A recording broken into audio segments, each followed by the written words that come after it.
Commissioner Wheeler, Commissioner DeLue, Here. Commissioner Gisler, Here. Vice Chair Pro Tem Hepler, Here. Commissioner Mazer, here, Commissioner Morales, Commissioner Ray. Present. 7 present. Thank you, Clerk. I did receive communication from Commissioner Wheeler, who will not be joining us this evening. Okay, we'll move forward to item number 2, which is public comment. So again, public comment can be made in person or by phone if you're attending virtually. You call 855-925-2801 and then need to enter meeting code 10748. Then press *3 to join the speaker queue. Callers may request to join the speaker queue at any time before our final public comment this evening. You'll be permitted to speak during the specific public comment session for which you have requested to join. Speakers will be recognized in the order their requests are received. Members in person can join us at the podium. Either way, please share your name and where you're from. You have up to 3 minutes to address the board on any topic, and it's an opportunity to provide feedback in a respectful and professional manner. Do we have anybody wishing to make public comment?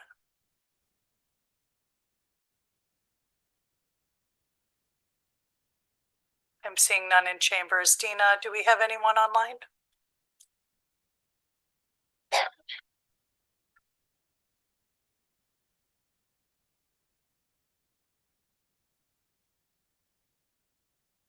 Seeing and hearing none, I'm going to move forward to item 3. We have a presentation from Clerk and Register of Deeds Meredith Place and her 2024 annual report. Welcome, Clerk. So thank you so much for the materials you've provided to us. You sent a lot, so we have about 10 minutes allocated, gives you about 20 seconds a slide. So good luck. We appreciate you. All right, let me get started. No. Yes, thank you, please. Thank you. Good afternoon, Commissioners, Council, Dr. Catlin. Thank you for the opportunity tonight to present the annual report. I sent it over, but you also have it in front of you, so we won't waste any time. I actually wanted to start right with page 7. So we're already getting through this sucker. No, I really just want to highlight one of the largest goals that we had accomplished this previous year in 2024. Thanks to all of you, we were able to promote 2 of our long-serving staff members in a newly created supervisor role and 1 position that was reclassified into a supervisor role. This really allowed us to modernize our management structure and created a career advancement opportunities for 2 individuals that were highly qualified. This investment also improves retention, training, and service delivery. So next, if you want to go to the next slide, we'll get into our Vital Records division and some exciting accomplishments in this division. We launched 2 programs to better serve the residents in need, including our Vital Records Scholarship Program. This is thanks to a resolution that you all passed, as well as a generous grant from the Community Foundation. In 2024, over 145 residents received free vital records through this scholarship. And we continue to advocate and share this program, remarkable program, with residents throughout the county. In addition, we launched our Veteran Honor Rewards Program, which is an incentive program for veterans to file their DD-214s in our office. Now, previous to implementing this program, we had about maybe 1 or 2 DD-214 filings in our office. And since launching in 2024, we have now over 80 veterans who have filed their DD-214s just in 2024, participating in this Veteran Honor Rewards program. And in addition, over 60 businesses that are working with that program, helping to incentivize veterans to file. Last year, we also issued over 50,000 certified copies of birth, death, and marriage records. So moving on to our land records division. See, we're getting through this, right? And I encourage you, right, to take a look. Obviously, our Vital Records division, we handle many different things, not just certified copies of vital records, but our CPL program.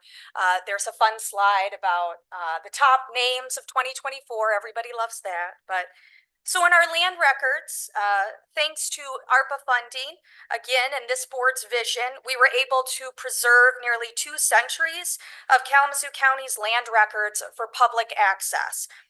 What this is we were able to digitize all Kalamazoo County land records dating back to 1831. That's over 1.5 million documents. Most of those documents are, everything is available to the public, but right now what our staff's working on is indexing those documents to make it searchable to the public. So in the interim, last year, our staff developed a 200-page guidebook to improve the searchability of those records. Moving on, we'll go to elections, right? Which is for, yeah, all right, Dina's getting through that. We'll get to elections. And if I haven't said this, I'll say it now. 2024 was probably one of the busiest years in our office. And 10% of the calendar days in 2024 were dedicated to active voting days. Our elections team administered not 1, 2, 3, 4 elections last year. And this was the first year we launched our early voting efforts. So as you all know, the Kalamazoo County coordinated early voting efforts with 18 of our 19 local jurisdictions. We trained and hired hundreds of election inspectors. In November, turnout exceeded 67% in the November general election, and our office continues to focus on accessibility, transparency, and public trust. Moving on to our county ID program, the Larry Provancher Kalamazoo County ID program continues to empower residents through access, identity, and dignity. We reached more people last year through mobile units and proactive renewal outreach than ever before. Just last year, we issued over 2,500 new IDs and hosted 46 mobile units across Kalamazoo County. We launched an electronic newsletter and renewal reminders. And we also continue to receive support for this program through the Kalamazoo Community Foundation. Now looking ahead to 2025 and beyond, our focus is on access through continued digitization efforts, designating public spaces that are modern, welcoming, and functional. We'd love to digitize the county's county commissioners' historical meeting minutes to improve transparency and expand community outreach and a digital presence where we can continue to talk about and let our residents know about these programs that we have, the Vital Records Scholarship Program, our Property Fraud Alert, as well as our Veteran Honor Rewards Program, in addition to the services that we, statutorily are required to provide. And lastly, I just want to highlight, none of this would be possible without the commitment and professionalism from our team. A couple who are here today, my Chief Deputy, John Kern, our Executive Coordinator, as you know, Clerk Sam Burns, their work ethic and the rest of the team's work ethic, adaptability, huge, and care for the public are what make all of this possible. And I'm incredibly grateful to continue to serve Kalamazoo County, and I'm incredibly grateful that I have this large and important team behind me who is invested in continuing to serve Kalamazoo County. So thank you again. I think I kept it under 10 minutes for you. You guys have a really big agenda, so feel free to reach out to me offline with questions, but I'm happy to take any tonight as well. Thank you, Clerk. Comprehensive and efficient as always. So thank you so much. Vice Chair Pro Tem. Thank you, Chair. Thank you for this very thorough report that you've provided. And I want to thank you for your hard work and your team's hard work in the past. I think I brought this up a couple times, concern for next year and their elections and making sure that you have adequate amount of resources to deal. I know you probably start getting nervous already about all these early election stuff. I know everybody else is, and we just want to make sure that you have the resources necessary to do it. I have had a couple of the clerks out in my areas say that they were concerned that you didn't have adequate staffing or adequate this or something, and I want to make sure that you understand that we're here to help you too, and at least I'll speak for me. So we want to make sure that you're successful because you're doing a great job. Thank you. I appreciate it. We do have a new funding request in front of you with many other important funding requests in front of you for the 2026 budget. So, Commissioner DeLu. Yeah, thank you, Ms. Place. I've never received any complaints about your department. great. 2.5 years I've been on here. I'm on the Veterans Committee as well. And there's over almost 15,000 veterans in Kalamazoo County, and I see only 80 have enrolled. Do you know if there's a specific roadblock to this happening, or they're just not aware of it? I think we primarily see that as an opportunity to communicate this service. It's a brand new service that we started offering last year. We have and continue to work with Lauren King over at the Veterans Service Office. And one thing that we'd like to do is really work together in communicating this service to veterans. So a lot of times veterans go there and start really working with the Veterans Service Office to receive, services, access to their records. And so we have requested that, any veteran that stops over at the VSO, encourage them to sign up for the Veteran Honor Rewards program. They can do so in our office, and they can also do so by mail and online. And so that's one thing that we'd love to see. And one thing, moving forward in this year and in future years, we'd like to, put more of our time and investment in communicating with the public about that service. So lots of opportunity in that area. Commissioner Gisler. Right. Thank you, Chair. Meredith, well done on the report. I have a couple of questions. One, and maybe it's in here and I just didn't miss it, or you said it and I didn't hear it. The total cost of everything involved in the county ID program. I know we've now got staff assigned to that more so than we had in the past. What's the total bottom line of what we go through in the way of taxpayer money to run the county ID program?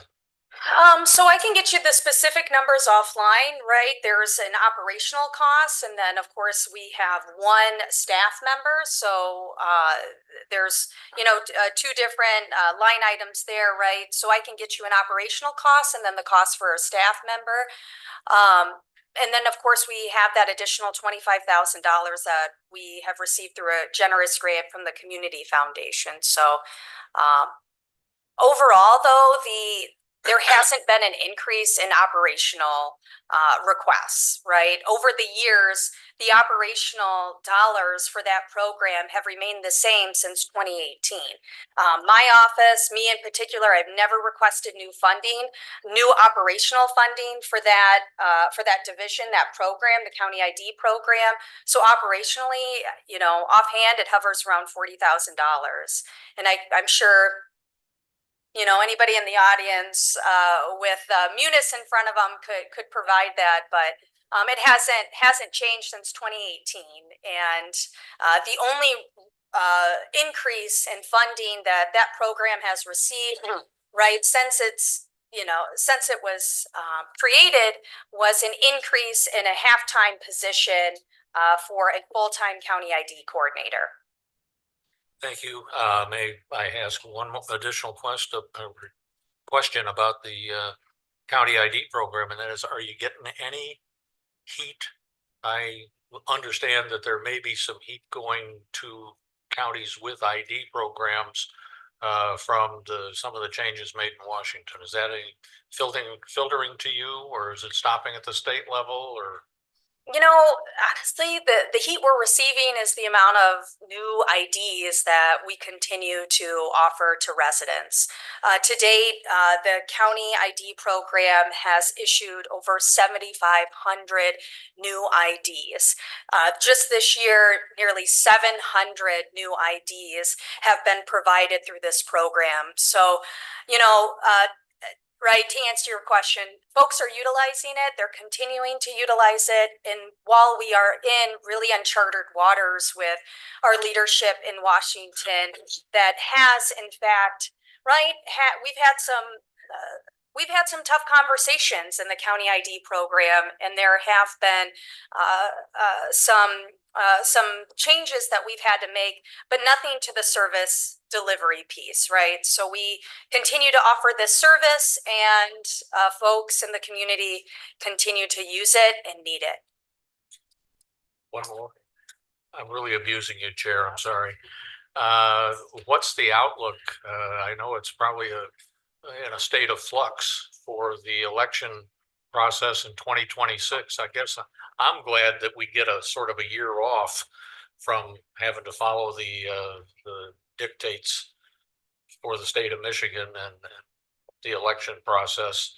And will there be rebates or repayment still coming next year as it was in 2024 out of Lansing? So that's a great question.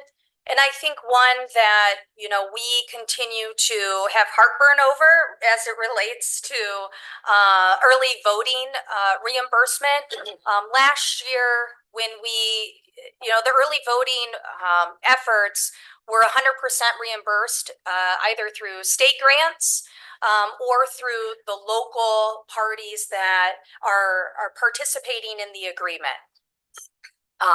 We even, received a security grant of over $10,000 for overtime for sheriff deputies on election day, not related to early voting.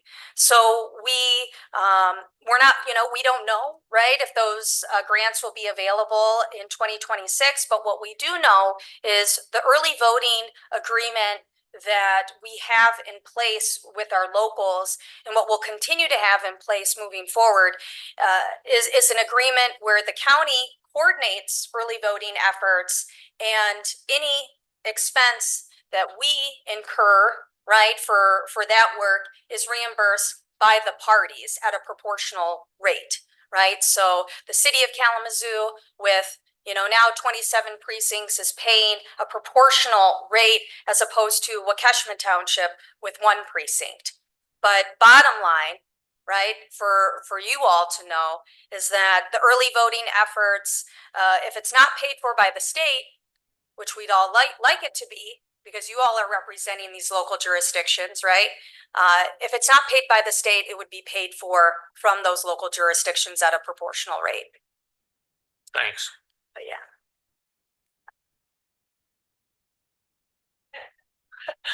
So Clerk, I'll just, want to elevate again the value of the county ID program. I have the pleasure of working on the advisory board, and I've been helping along that program for many years. And just to elevate again the expanse of the program under your leadership, the value it continues to have for community members. I had 2 family members this year that needed to obtain county ID, one to begin employment on short notice with a lost ID, the other when their car was stolen and identity credentials were lost, and the county ID program supported both of them at the time. So you know, you've modernized that office, made it efficient and effective, and you're a strong advocate for the community and for your department. So thank you for that. Anything else? All right, thank you so much, Clerk. Thank you all.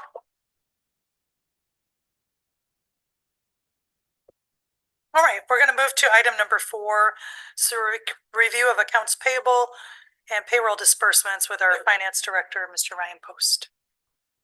Welcome, Director. Good afternoon, Chair, Vice Chair Pro Tem, Board of Commissioners. This evening, we have an accounts payable claims list totaling $6,881,726.94 is presented for review. Of this total, the Board of Commissioners is asked to approve claims totaling $5,337,086.93. Payroll disbursements totaling $8,598,894.29 are presented for the July 18th general, July 31st elected, and August 1st general payrolls. That being said, we welcome any questions from the board. No, I'll just share a comment, review the claims. I can see we're hard at work at the landing place to ensure that that facility is ready and clean and hygienic and ready for families as we work to advance that. So appreciate all the work. I had no other questions in claims. Thank you. All right, we'll move next to presentation of our annual comprehensive financial report and single audit. We'll welcome Peter Woldman, CPA and CGFM from Raymond.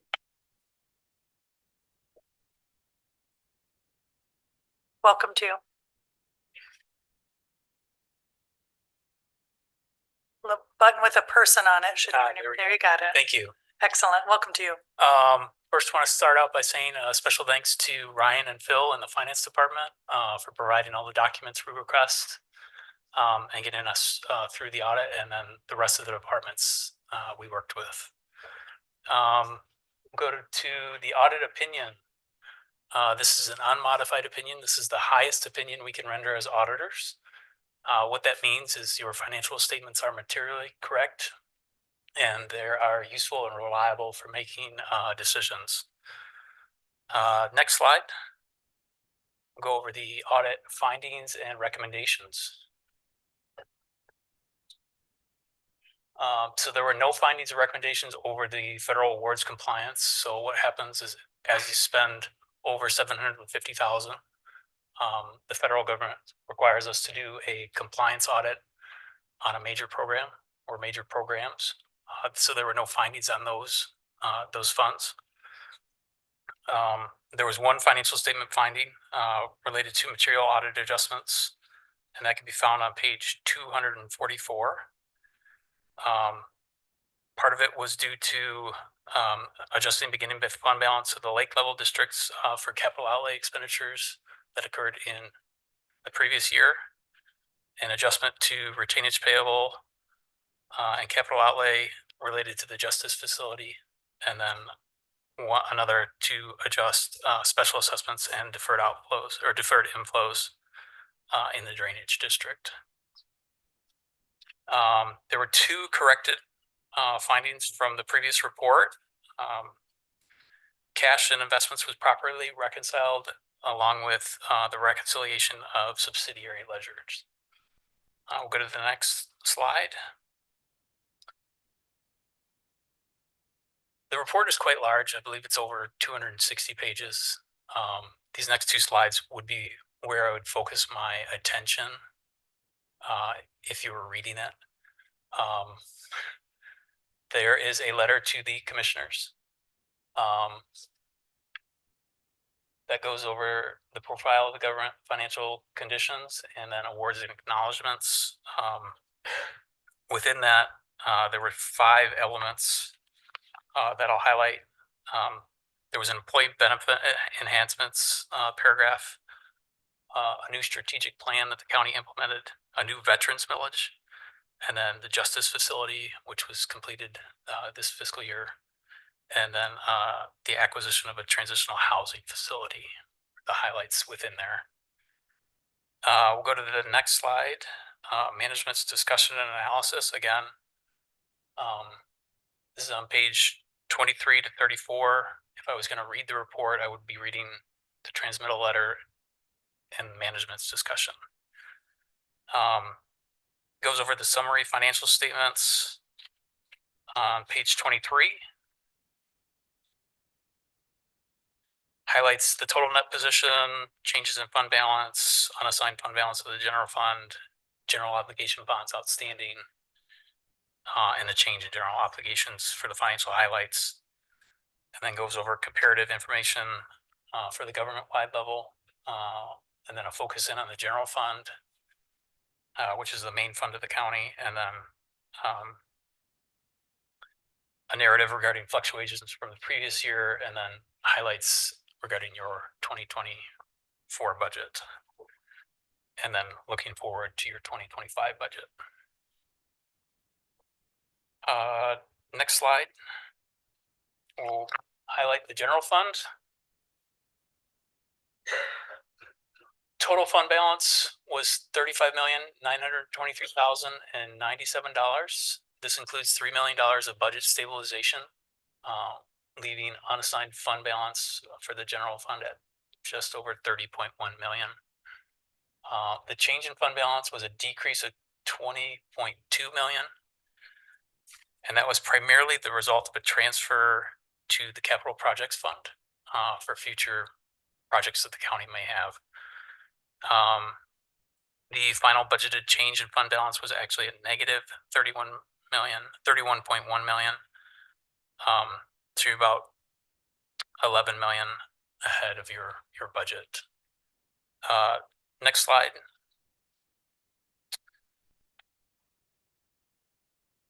Most of the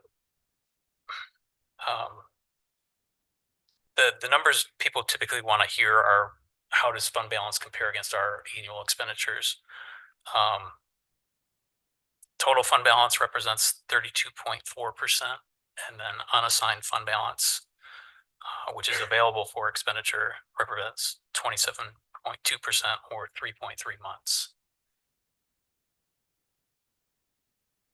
And then if there's any questions over this large report, I'm happy to answer those now. We'll go to Vice Chair.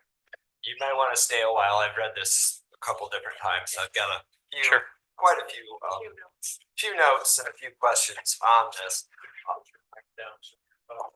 Absolutely. There you go. A couple of different things. First, your statement of fund balance compared to expenditures. That's just the unassigned, unrestricted fund balance, correct? That's not any sort of earmarked fund balances or any 401 or 470 funds, correct? That would be unassigned, yes, unrestricted. Okay. Just wanted to make sure that. And then you guys aren't responsible for the first like 20 or so pages or 15 pages, the introduction portion of it? No. Okay. Just a couple of cleanup things. Commissioner districts terms are 4 years instead of 2 years. Got a couple new judges on there too. Kristen Morris, Becca Jones. I think it was from the previous years. Okay. Just kind of put, so that's not onto you, but I do have questions over the structural revenues and expenditures portion of it. First off, I guess I should start by saying this: the reconciliation of cash and investments and the reconciliation of subsidiary ledgers in the previous audit. That's great news, and I'd like to commend our finance team, our treasurer's office for that. That was probably, of the 3 findings that were material weaknesses that were the previous audit, that was the cash and investments, and the reconciliation was the one that gave me the biggest heartburn, so to speak, as you know, potential.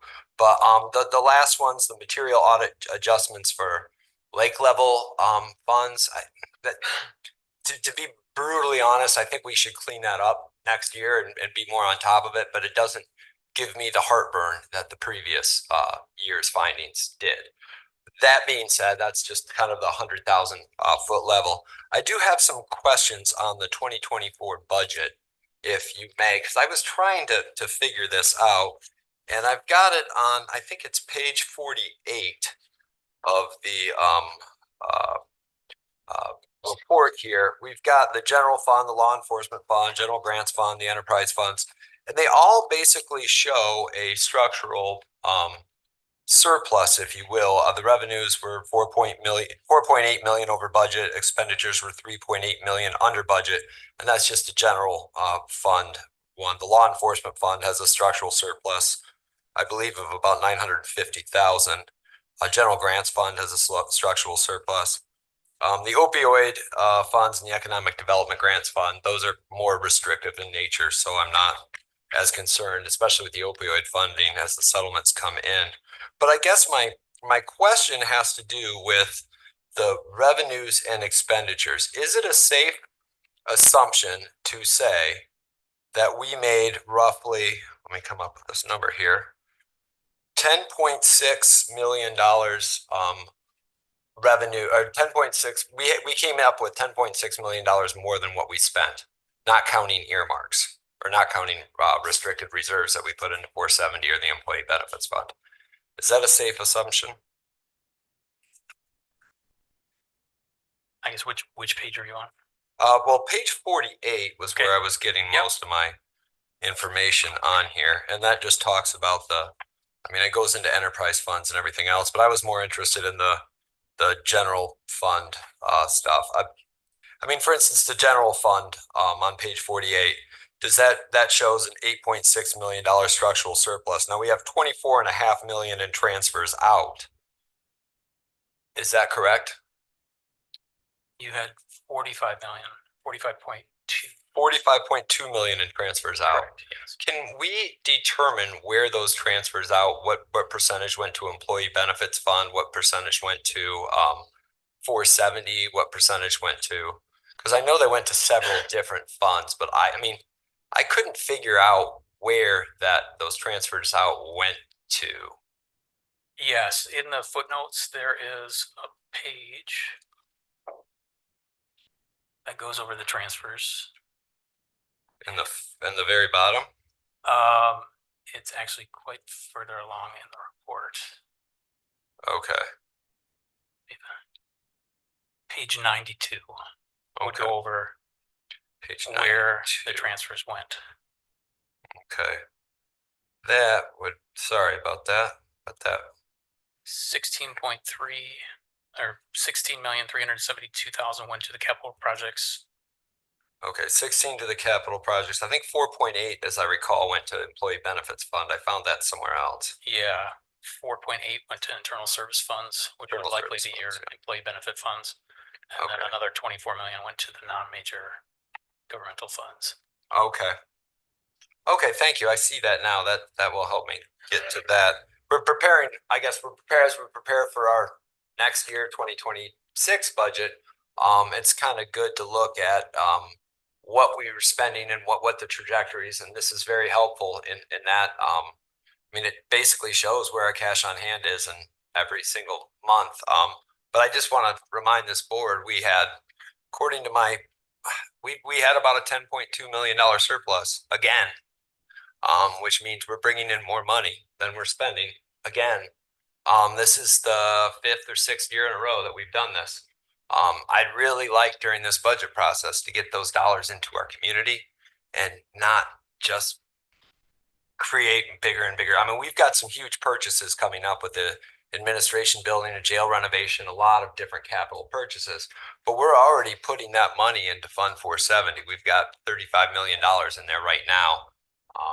You know, quite a bit. And I guess the last question I had to ask you was about OPEB obligations, and I think that was on page 180 something. It seems to show that their pay-as-we-go model, 50%, 50% plus the $300,000 has really drastically reduced our contractual obligation to OPEB down to a fraction of what it was 5 or 6 years ago. Is that a trend that's going to continue, or do we need to adjust our assumption rates on healthcare costs? I think as you like your liability is just hovering over $1 million for the OPEB. You actually have a net pension asset of about 14 million. It's tough to say with the way healthcare goes. I know they project an increase in healthcare rates, and it's quite high. You want to hover around 100%. funded, which you're nearly there. Mhm. A good investment here can swing that positive or negative one way or the other, depending on how the markets fall. I can look into the specifics of whether or not that projection makes sense as you continue to fund the OPEB plan. I guess this is probably for Director Post more than anybody, but as we are planning in the 2026 budget process, we can also look at tightening our belts or what our contribution is and what our compared to what our contractual obligation is and how much we're putting over to overfund it and try to get that down to over 100% funded. But if without any assumption changes, I'm thinking we're going to have a drastic savings in what we have to appropriate every year into that obligation based on our conservative practices in the past of 50% plus the $300,000. I mean, that's kind of just my 2 cents as we're preparing for 2026. Yeah, on page 130, you can actually see your net OPEB liability, at least the county's portion. Okay. In 2021, it was 23.8 million, and then in 2024, it was 1,174,000. Yeah. So a significant decrease in the liability as it approaches almost fully funded. And I remember it used to be in the $80 million range back in the 2016, 2007, 15 range. So we've pretty much cut that down to a portion where we're at 100% OPEB live. I mean, that's going to be a substantial savings each and every single year as we appropriate dollars. I mean, we were doing $1.6 million a year for that. But okay, I guess that's all my questions for you. Mine are more comments appropriated during the budget discussion time. Sure. Thank you, Vice Chair, for your diligence. There are additional questions from Commission? No. Very pleased to see the clean findings. Want to elevate a point you made at the outset with the compliance with all of our federal grants. I think it's important to know that county government works hard. We deploy resources as they're allocated, and we're in compliance with standards and with the law. So thank you. Thank you.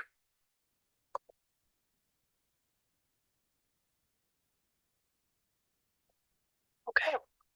Move us forward to item number 6. We're going to hear presentation of the 2025 housing millage allocations for supportive services in the creative category in the amount of $725,000 from Housing Millage Fund Allocation Ad Hoc Committee. And I'll welcome Housing Director Balkema. Welcome. Thank you, Honorable Chair, Vice Chair, Board of Commissioners. My name is Mary Balkema, and I live and work in the county seat. So, a couple meetings ago, it was requested that we set up a housing ad hoc committee to go over all of the applications. So the housing ad hoc committee met, and this was their recommendation. In the creative category, residential opportunities in the amount of $450,000, and supportive services, ministry with community in the amount of $75,000, reach sober living in the amount of $100,000, healthy house sober living in the amount of $50,000, and South County housing and eviction diversion in the amount of $50,000. I'd also like to add that all these folks are in the House that represent these organizations, or they're online, so I'd like to welcome them. As a little bit of background, do you want me to go with what it's going to fund? Do you think that's helpful? Yeah, I think it's good for both the board and the community, so please. Sure. The $75,000 to Ministry with Community will fund a social service navigator and rent and deposit assistance. At Ministry with Community, funds are being requested to expand their housing program, a critical initiative that directly supports individuals in crisis by providing safe and stable housing. The goal is to assist 45 to 50 people in securing housing, thereby creating a pathway out of homelessness and into a future filled with stability and opportunity. This is the first time Ministry with Community has applied for a grant. Andrea Trammell is in the House and has been a good partner as we navigate homelessness. The second application that the committee reviewed is $100,000 to reach sober living. The purpose of this funding is to close a critical service gap for men exiting sober living who are often left without adequate financial or support resources to maintain independent housing. While Reach Sober Living provides safe and structured recovery housing, the next step, transitioning into long-term independent living, requires ongoing support that includes down payment and rental assistance, financial coaching and case management, and wraparound supportive services. These supports align with best practice in recovering housing and the Housing First with Support model recommended by national housing and behavioral health agencies. Gadsden Pompey is in the house. He's done a yeoman's job. I've toured his homes. All the beds are made, they're clean. He works around the clock to make sure that men in recovery have success. So my hat's off to him. And he is a repeat grantee, and his first grant was successful. So that is Reach Sober Living. The next 50,000 is to South County Community Services, and this will fund services in the South County. This is the only agency that represents that portion of the county. With a mission to work with families to improve quality of life, the agency serves as the dynamic resources they need to manage life's challenges and opportunities. They're mainly funded through private donations, although they do receive a substantial amount of their approximately $250,000 annual budget from the United Way, from the senior millage. They applied for a $22,000 grant in the last funding request, of which they successfully administered. And then they also helped us with a tornado damage in Pavilion Estates. And so Drew is online. He is doing, we have visited the South County Community Services. He's doing a great job in representing that area.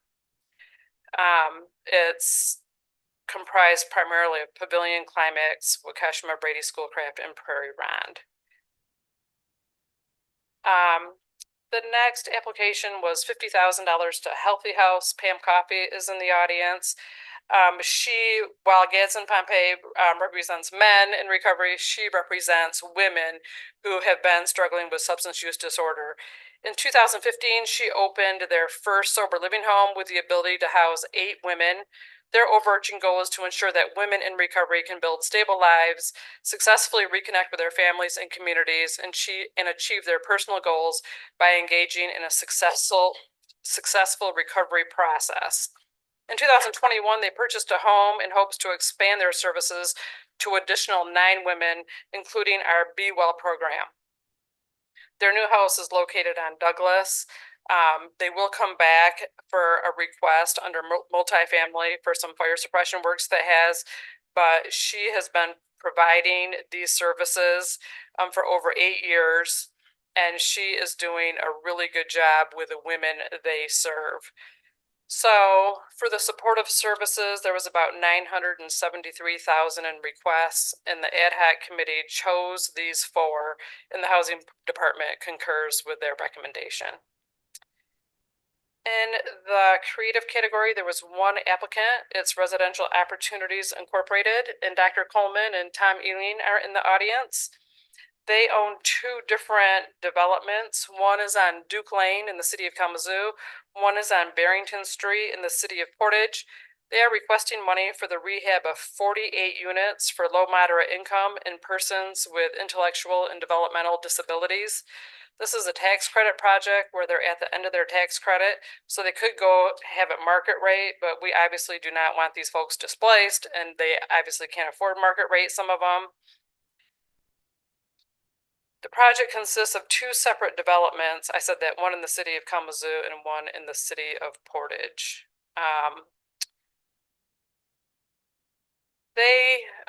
The committee asked several questions, of which ROI was responsive to their answers. So I guess I'll leave that at that. So the recommended action is that you, at the next meeting, approve these allocations. Last year, I came in front of you and asked for multi-year awards for several places. And when you met in April, you said that they were subject to the board approving and levying the millage because you hadn't levied the millage yet. And also a future board approving the allocations because it was election time for all of you. So I have a handout that will be at the next Board of Commissioners that will include all of the 2025 awards, and I will give it to hand it out to you. And so the ones highlighted are the ones that I'm requesting tonight. All the other ones you approved last year, but you had not levied the millage, and this board could not bind a future board. You happen to be all the same people, so that is great, but I wanted to bring that forward and show you that our, on the next Board of Commissioners, that will be my recommendation, and it's for everything but multifamily. And I'm asking that you set aside the ad hoc committee that the multifamily will be discussed on September 10 at 10 to noon. And if that works on folks' calendars, we'll schedule that meeting. For that, meeting time, can you send it as a calendar invite to us? Absolutely. Okay, thank you, that will help. All right, are there questions? Sure, Vice Chair. The committee is good with all these recommendations and you guys met, thumbs up. Okay, then I'm good with it. Thanks. One other thing on ROI, we'll recommend that the funding award be contingent upon ROI successfully refinancing the project. They're in the process of doing that right now with the Kalamazoo Community Foundation, and then securing any regulatory agreements that would impact the feasibility of the project. So we obviously, that will come back on the grant agreement, and I think that's the board chair's wish as well. So I'd like to thank the ad hoc committee for their thoughtful deliberation and their recommendation coming out of that. So thank you. Thank you, Director. Let's go to Commissioner Ray. Thank you, Chair. I just have one question about the multi-year that we didn't approve, or we did approve last year. Is this just for 2025 or is it for years going forward? I'm just bringing the 2025 back. You made a multi-year for 2026. I'll bring that back next year. Okay. Thank you. You're welcome. All right, I also just want to thank members of the ad hoc committee, Vice Chair Pro Tem, and Commissioner Ray, Commissioner Wheeler as well. We had a lot of, applications that come forward, all of them valid propositions. There's a lot of need in the community. So I think the amount and number of applications continues to demonstrate that.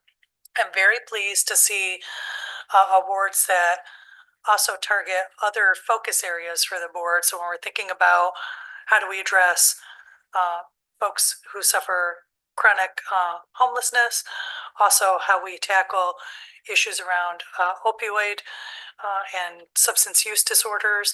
So the way we're deploying housing millage funds here not only tackles affordability, but also some of those social determinants that we're trying to support, along with supporting individuals with disabilities in our community. So I think I thank again, all of the staff of the housing department for your guidance and assistance as well. Pleased with these outcomes. Thank you so much, Chair. Thank you. We'll take those back up for final vote on the 19th. Thank you. All right. This time we're going to move forward to item 7. Other items. First, we're going to have a discussion. Reallocation of ARPA and housing millage funds originally awarded to Young Kings and Queens. And sure, I'll entertain a motion, Vice Chair. Sure. I move that we adopt the resolution reallocating ARPA funding for necessary infrastructure improvements at the Department of Health and Community Services. Actually, I'll do the first one. I'm sorry, I skipped one. I move that the board rescind housing millage grant award previously awarded to the Young Kings and Queens program, and that this funding be placed back into the housing millage fund for future funding opportunities.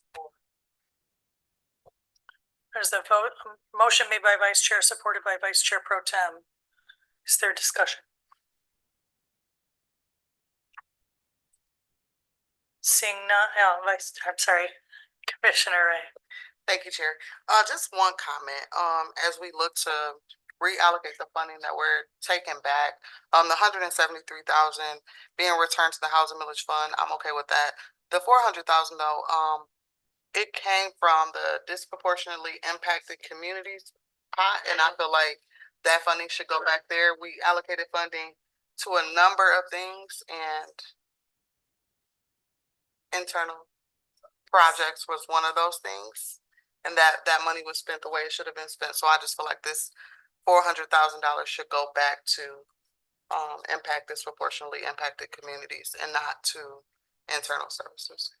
Thank you for that, Commissioner Ray. I think we're just trying to clarify a little bit of business, just a moment.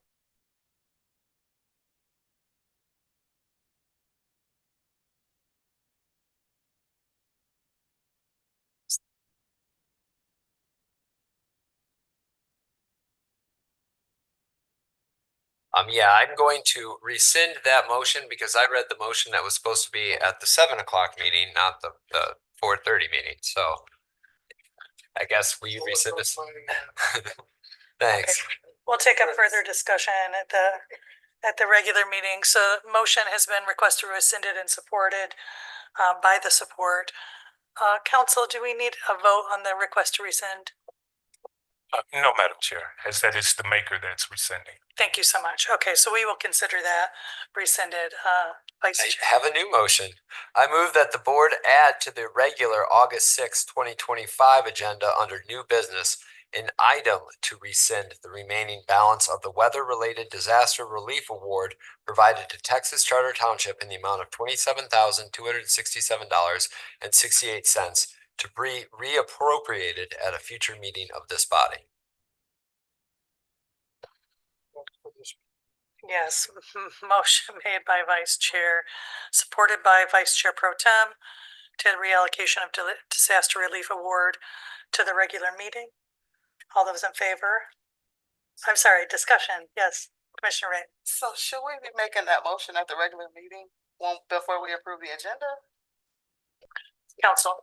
Thank you, Madam Chair. Traditionally, these are called walk-on items because they were items that were not on the agenda, but they still have to be placed upon the agenda. And that's all this action does, is place it on your agenda for consideration and a vote, because you can't vote formally in committee of the whole. You have to vote formally in regular session. Shouldn't we just be adding this to the agenda at our 6:30 meeting as opposed to voting to add it to the agenda at our 6:30 meeting now? That's just my question. Madam Chair, that is the prerogative of the chair and of this body. We were just hoping to have a cleaner process. So by doing this now and adding these items right now, they're already there when you start your meeting. Thank you. Yes, we do have a number requiring this to keep it cleaner. Additional comment? Vice Yeah, Chair? I was going to answer your question. It doesn't really matter if we do it now or if we do it during agenda approval of the agenda portion of it. This just gives people an extra couple hours to look at it. But I was under the assumption that if we called the meeting and noticed the meeting, that we could always take formal votes. It's just traditionally we don't, correct? Is that for the committee of the whole? That may be something special to Kalamazoo County that I'm unfamiliar with. My apologies for that. But this does but you can add items based upon a full vote of the body. That's fine. All right, clerk, I'm gonna have you just call a roll, please. Commissioner DeLu, Yes. Commissioner Gisler, Yes. Vice Chair Pro Tem Hepler, Yes. Commissioner Mazer, Yes. Commissioner Morales, Commissioner Ray, Yes. Chair Strips, Yes. Vice Chair Taylor, Yes. Commissioner Wheeler. 8 yes. Right, that motion carries. Vice Chair. I move that the board add to the regular August 6, 2025 agenda under new business an item to rescind housing millage grant award previously awarded to the Young Queens and Queens program be placed back into the housing millage fund for future funding opportunities. Support. Motion made by Vice Chair, supported by Vice Chair Pro Tem.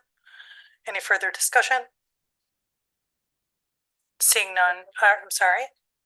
I'm trying to rush you. Commissioner Ray? I just have a question. Are we gonna remember these things or is it already printed on the agenda? We're just gonna have to remember. Thank you, Madam Chair. If you'll notice in your packet up under the next page titled Motions for Regular Session, we include these motions already worded for the body's consideration. Yeah, I'll be sure to do that. We'll take them up under new business, Commissioner Ray. Commissioner Morales? Okay, thank you so much. Any further discussion? Clerk, will call a roll. Commissioner Gisler, Yes. Vice Chair Pro Tem Hepler, Yes. Commissioner Mazer, Yes. Commissioner Morales, Yes. Commissioner Ray, Chair Strips, Yes. Vice Chair Taylor, Yes. Commissioner Wheeler, Commissioner DeLu. Yes. 8 yes. That motion carries. Vice Chair?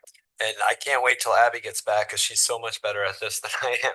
I move that the board add to the regular August 6, 2025 agenda under new business an item to adopt the resolution reallocating ARPA funding for necessary infrastructure improvements at the Department of Health and Community Services office located at 311 East Alcott, Kalamazoo, Michigan.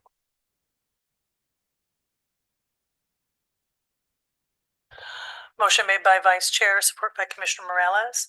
Discussion. Seeing none, clerk, take a roll. Vice Chair Pro Tem Hepler, Yes. Commissioner Mazer, Commissioner Morales, Commissioner Ray, Chair Strips, Yes. Vice Chair Taylor, Yes. Commissioner Wheeler, Commissioner DeLu, Yes. Commissioner Gisler. Yes. 8 yes.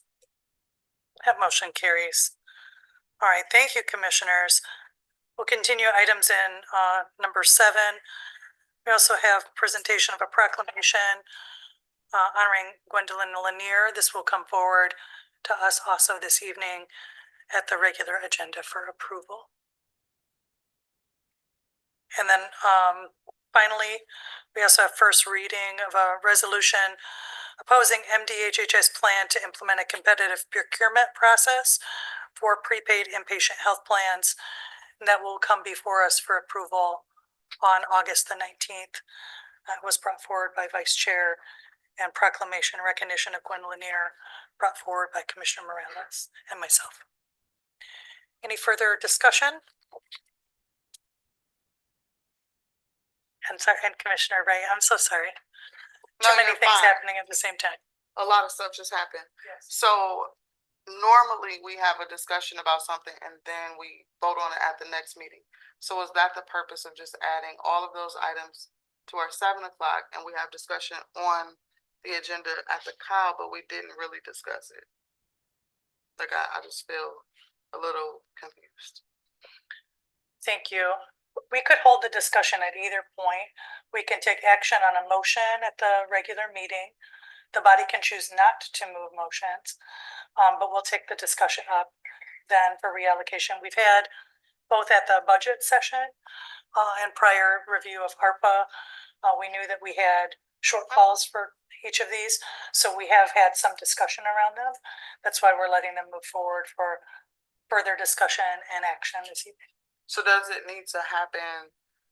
Like, does the repairs that need to be made at HCS, does that need to happen like now? Is there a reason why we're moving it, we're discussing it at the COW and then voting on it at 7 o'clock? Like it needs to happen right now as opposed to waiting until our next meeting to vote on it?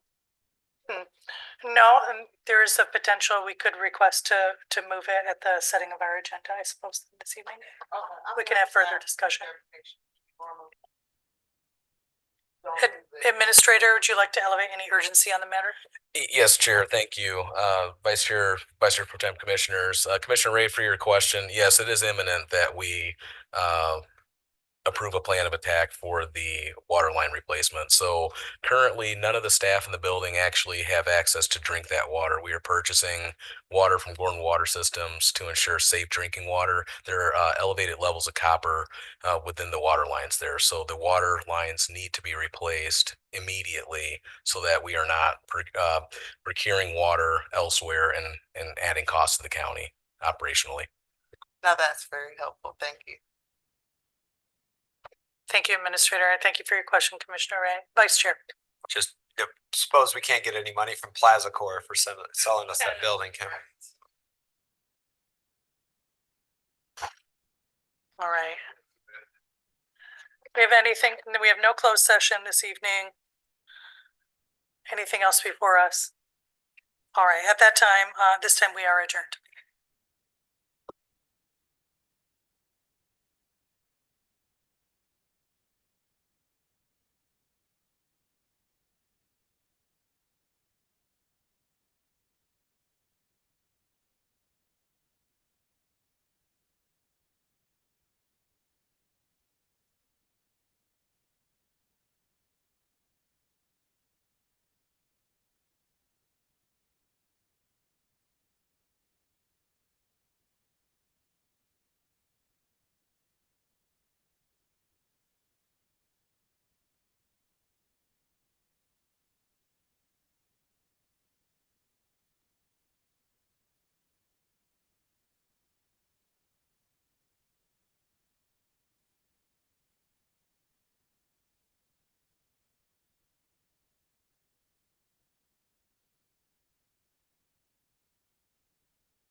right, I'm gonna call to order Kalamazoo County Board of Commissioners regular business meeting for August 6th, 2025 at 6:30.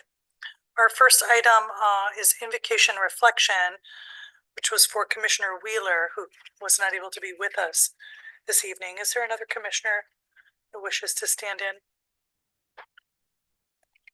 Right, go ahead. Go ahead, Vice Chair.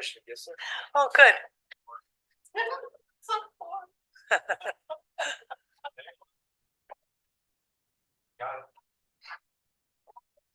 Thank you, Commissioner Gissler. Get your mic. There we go. My pleasure. I'll get the cookie out of my mouth. Let's pray. Heavenly Father, as we gather today to make decisions for our community, bless us that we may use the best skills and judgment. Guide us as we consider the merits and pitfalls of each matter that comes before us. Grant us the wisdom to act in the best interests of our community and fellow citizens. Help us show respect for each other and the entire community. Please grant us the wisdom to govern amid the conflicting interests and issues of our times. Finally, watch over the men and women who keep us safe at home and abroad. Amen. I pledge allegiance to the flag of the United States of America and to the republic for which it stands, one nation, under God, indivisible, with liberty and justice for all.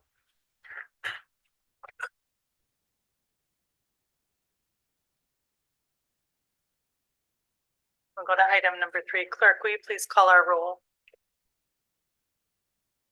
Chair Strubs, Here. Vice Chair Taylor.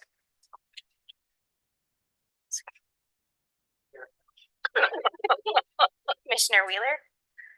Commissioner DeLu. Here. Commissioner Gissler. Here. Vice Chair Pro Tem Hepler. Here. Commissioner Mazer. Here. Commissioner Morales. Present. Commissioner Ray. Present. 8 present. Thank you. And again, Commissioner Wheeler called and is not able to be with us this evening. We'll go to item number 4, proclamations. We have item 2025-956, proclamation honoring Gwendolyn Lanier. Do you want this one? Sure. Give that to Commissioner Morales. Yeah. See it? I can actually read it, counsel.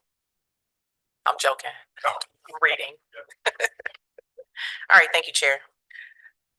Whereas Gwendolyn Lanier is a proud co-founder of Mothers of Hope, a Kalamazoo-based nonprofit committed to empowering women, families, and communities to overcome the effects of substance abuse, disorders, poverty, violence, and systemic inequities. With deep compassion and lived experience, Gwen provides weekly peer support, facilitates recovery, fellowship events, and leads 12-step meetings at the organization's headquarters on Ada Street.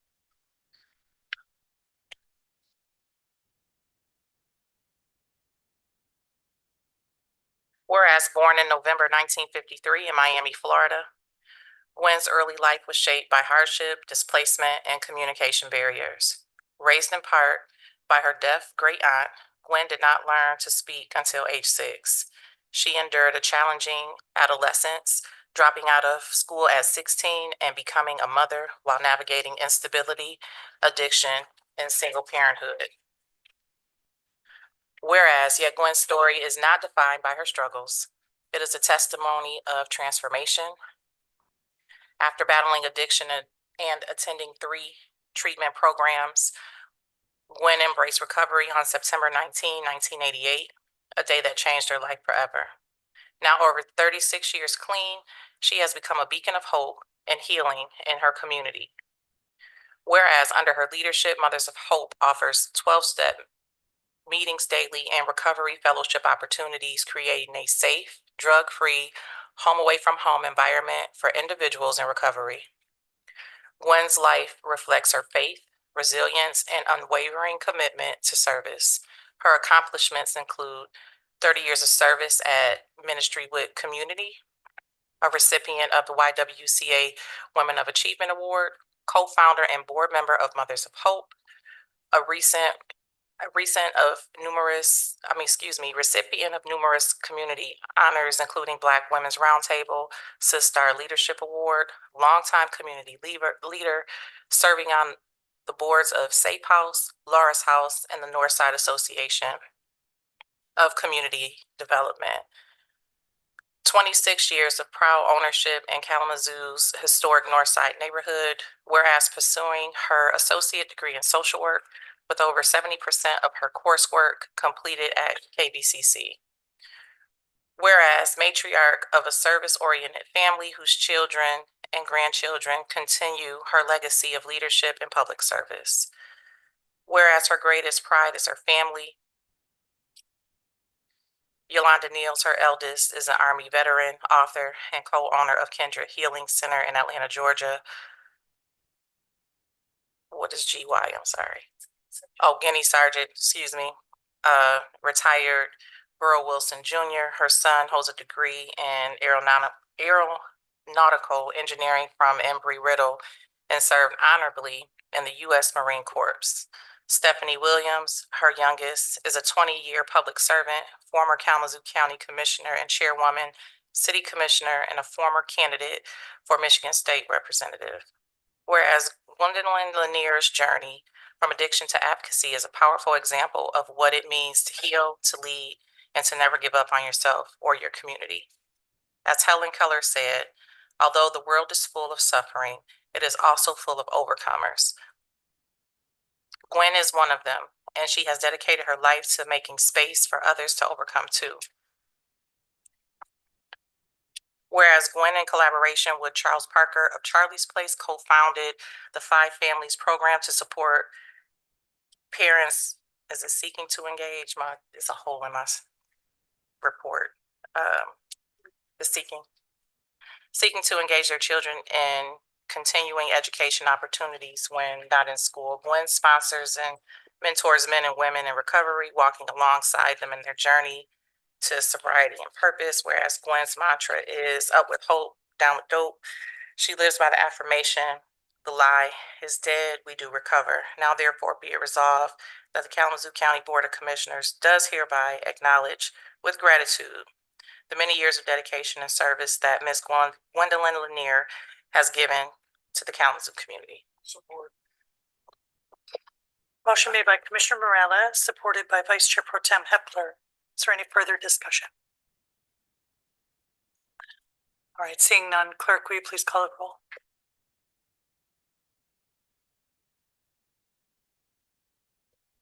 Commissioner DeLupe, Yes. Commissioner Gisler, Yes. Vice Chair Pro Tem Hepler, Yes. Commissioner Mazer, Yes. Commissioner Morales, Commissioner Ray, Yes. Chair Strebs, Yes. Vice Chair Taylor, Commissioner Wheeler. 8 yes. Thank you. That motion carries. Congratulations to Ms. Lanier. All of her work in that recognition. Let's go to item 5 is communications. We have item 2025-878 from Houghton County Resolution number 2508, urging action to oppose proposed cuts to Medicaid by the federal government. Item 2025-948, we've received the Planning and Development Department's 2024 annual report.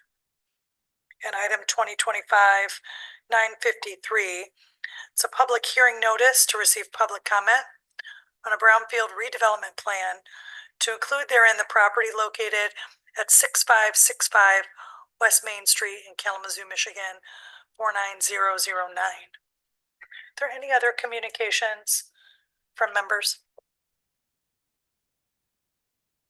All right, seeing none, we'll go to item 6, approval of the minutes. Chair, I make a motion to approve the July 15, 2025 draft committee of the whole and regular meeting minutes. Motion made by Vice Chair Taylor, supported by Commissioner Ray. Is there any further discussion?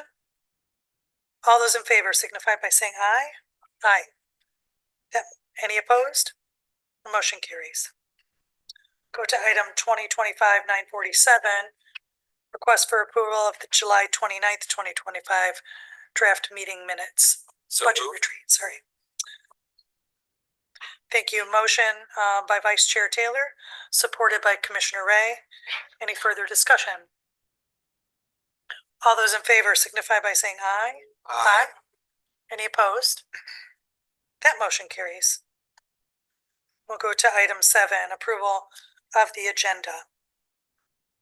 Make a motion to approve the agenda. Support. Motion to approve the agenda as presented by Vice Chair Pro Tem Hepler, supported by Vice Chair Taylor. Commissioner Ray. Thank you, Chair. I would like to pull, excuse me, under housing, item number 2025-830.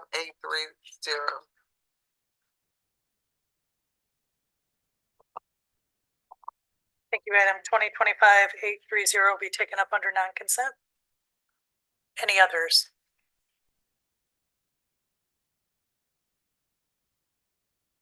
All right. We need a secondary motion for the motion agenda as amended. I move that we approve the agenda as amended. Motion made by Vice Chair Taylor, supported by Vice Chair Pro Tem Hepler. Any further discussion? All those in favor of the agenda as amended signify by saying aye. Aye. Any opposed? That motion carries.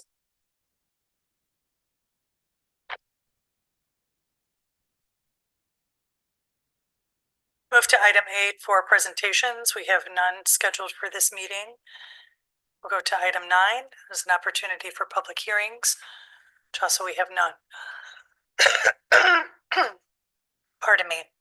Taking us to item 10, this is for our first opportunity in this meeting for public comment. This can be made in person or on the phone by calling 855-925-2801 and entering code 10748 and pressing *3 to join the speaker queue. Callers may request to join the speaker queue at any time. Before the final public comment period ends, you'll be permitted to speak during the specific public comment session for which you requested to join. If you wish to speak during both public comment periods, you must press *3 again after the first session concludes. Speakers will be recognized in the order their requests are received. Members in person can join us at the podium. Please, either way you participate, share your name, where you're from. You have up to 3 minutes to address the body on a topic of your choosing. Welcome. Thank you, Honorable Chair, Vice Chair Pro Tem, Board of Commissioners. My name is Mary Balkema. I live and work in the city. And I'm here to speak on the item that Commissioner Ray pulled, 2025-830. It's a request for approval of $15,000 in ARPA Housing Support Service funds to be allocated to the city of Kalamazoo for the Finding Your Way Home program. And I'm joined by Public Safety Officer Mary Miller, who will talk about the program. And afterwards, we would urge your approval under the regular agenda. So I'd like to welcome Officer Miller. Hi, Officer Miller, Kalamazoo Public Safety. I'm on our community service team, which we directly work with our unhoused population and also people that are in crisis. A small portion of what we do on our team is funded through the Finding a Way Home program. With that program, we have unhoused folks that are either not finding the supports that they were thinking they would when they got to Kalamazoo, or others that have been here for years. And if they figure out that they have another city or somewhere else where they have a support system, they will contact us and we will try and connect them with those support systems. What we normally do is we confirm that those support systems are in place, whether it's a family, a friend, or another shelter that they're looking to go to. We reach out to those organizations, those support systems, and confirm that they will have that soft handoff for these individuals and support them to better their lives. And then after we have confirmed that, we'll purchase that bus ticket to actually get them to that location. To date, we have had 67 people that have utilized the Finding a Way Home program. In the last year, there's been 36 people. The tickets, they range anywhere from $22 to about $400. It just depends on where they're going, what city they're going to. And year to date, we have spent a little over $5,000 in trying to get these individuals connected to their support systems. So this item was on the city commission agenda, and it passed unanimously on Monday night. And we would also like to indulge your approval of this. We think it's a great way to get folks that are dropped off or are here that really are away from their loved ones and their support system, a compassionate way home. So thank you, Chair. Thank you, Director. Is there anybody else wishing to make public comment?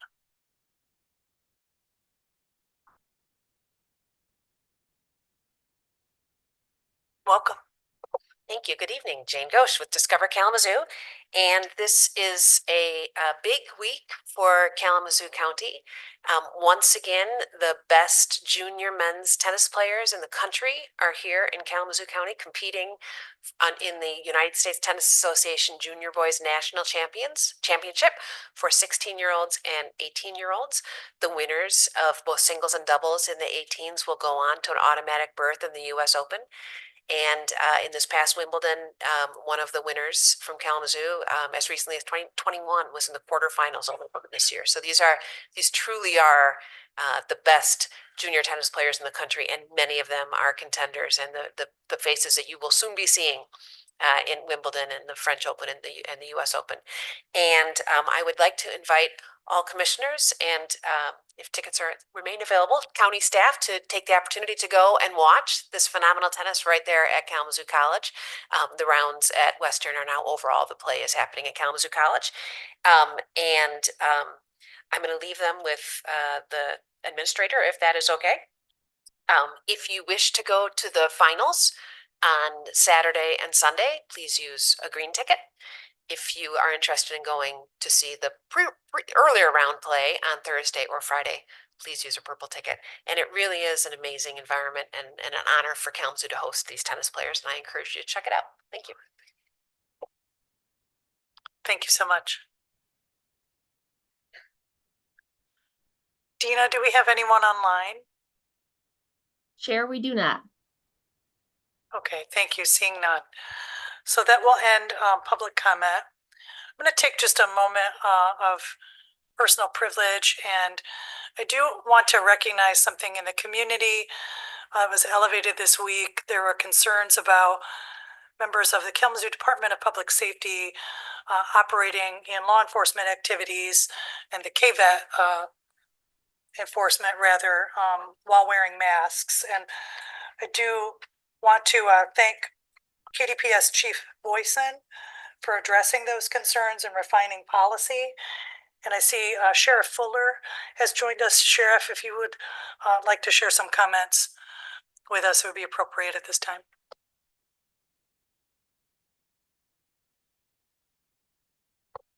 Thank you, Madam Chair, Board. So yes, in the news recently, we've seen this information come out that the masks were being utilized under certain circumstances.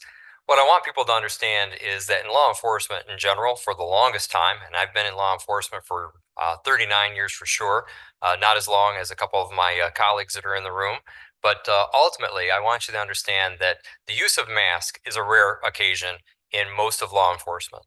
Masks are often used during blizzards. Here in Michigan, we suffer blizzards. They are often used when there's heavy smoke conditions for some reason. Maybe there's a forest fire and we're helping direct traffic or something to that effect. And on even more rare occasions, there's opportunity for undercover officers to have to conceal their identity while they identify somebody who may be related to a sting operation. All these things are rare, and they're also authorized uses. It is not a regular thing that happens daily in law enforcement. It has come to mind because of the things that we are seeing in the national news. And I just want to say that ultimately, we work very closely with all organizations and make it very clear what we expect or how we would operate in these arenas. I believe we're listened to also. I'm saying this because it came out in the last day or so that Kalamazoo County was taken off from the sanctuary list. I know that my sheriff's office and my team had direct conversations with ICE officials here in the state of Michigan and advising that we see no criteria where the county of Kalamazoo meets this, and we would like to be off that list. And they assisted in the matter in talking to Homeland Security, and Kalamazoo County is off that list, which is very recent, and I appreciate that recognition. The last thing I would like to say is that, almost last, I'm sorry. The Sheriff's Office has also put out a memo today thanking Dave Boyson, Chief Boyson, for his courage and his acknowledgement of the situation. The Sheriff's Office has also made it clear to our staff that under the rarest conditions, it would have to be authorized. And you can't predict tomorrow, so we're very cautious about saying absolutely not. But it's again rare. Even more rare is the opportunity for someone to obscure who they are as a deputy working for the Sheriff's Office or general law enforcement. It's generally just not allowed. And while we've seen some of this practice, I recognize that a lot of people in my position across this country are expressing their concerns. I think we're starting to be listened to, and I applaud some of the bipartisan agreements that people are coming to in our legislatures to help everyone in law enforcement, everyone in our communities know that law enforcement's number one job is not only protecting and serving, but it is building community. And we want to do everything we can to eliminate those times where the blocking of our actions are going to cause some sort of wall in our communities. And so I thank again everyone who is paying attention to this topic and that they go on. I also would like to encourage the federal government to further think about some of these things. We see that there is federal agents being offered $50,000 sign-on bonuses. You guys have been asked to help me ask for sign-on bonuses. That has helped to some level. I don't think any level is really going to help as much as we all have the need.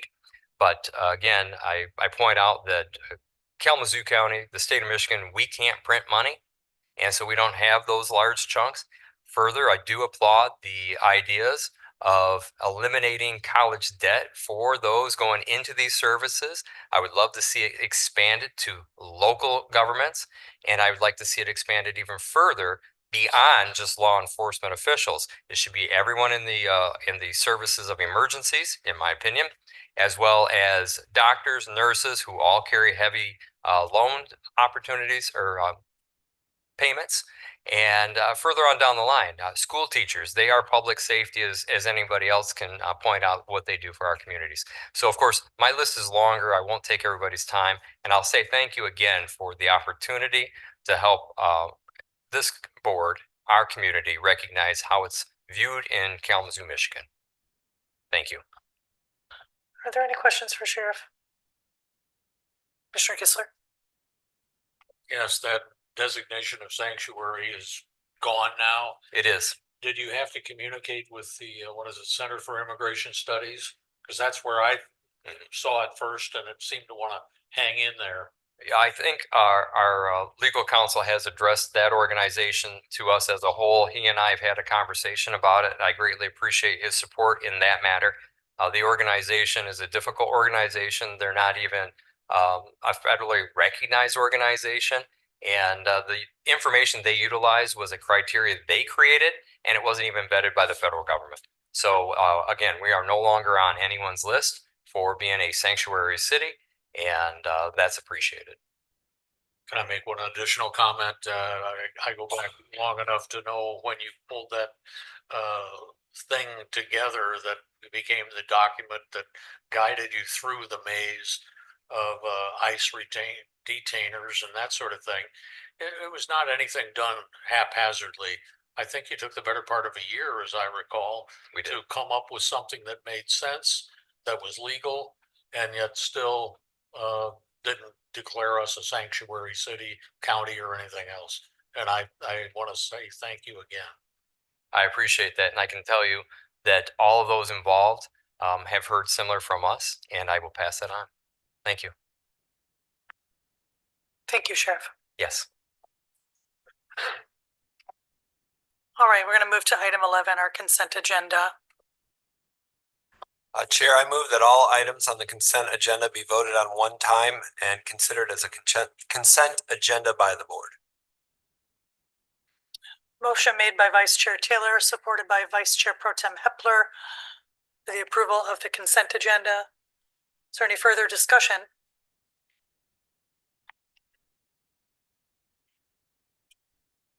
Thank you. All those in favor, pardon me, I do that every time.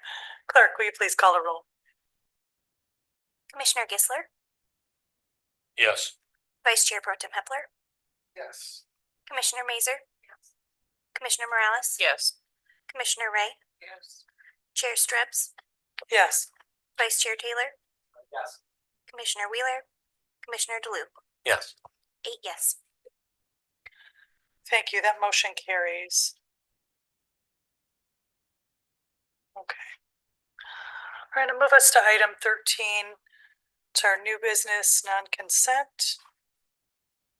We'll take up first the items within civic clerk in the agenda, and then we'll take up the item brought forth by Commissioner Ray to non-consent.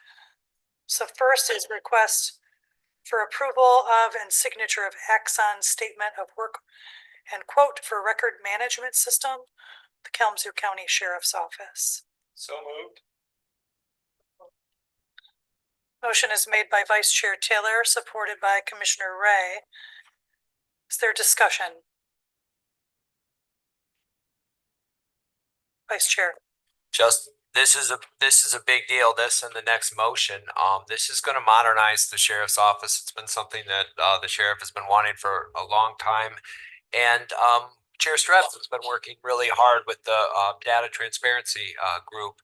And hopefully these can come together so that we can look at how we're spending our dollars and how we're doing our programs and what's most effective and what's not, as well as making it easier for the deputy corrections officers in the jail with the other system as well. So I'm in full support of this. Right, I'll just add to that, this work around data transparency and the software systems that we're moving forward for implementation and purchase this evening. I look forward to working with the sheriff and the rest of our team in his office to ensure that we have strong collaboration with the community. We offer opportunities for data transparency with the tools we have available. And I look forward to that work as we move forward. Okay. All right. With that, clerk, will you please call a roll? Vice Chair Pro Tem Hepler, Yes. Commissioner Mazer, Yes. Commissioner Morales, Commissioner Ray, Yes. Chair Strubs, Yes. Vice Chair Taylor, Commissioner Wheeler, Commissioner DeLuke, Yes. Commissioner Gisler. Yes. 8 yes. That motion carries. Our next is a request for approval of and signature on Black Creek Integrated Systems Corp. Agreement for a jail management system.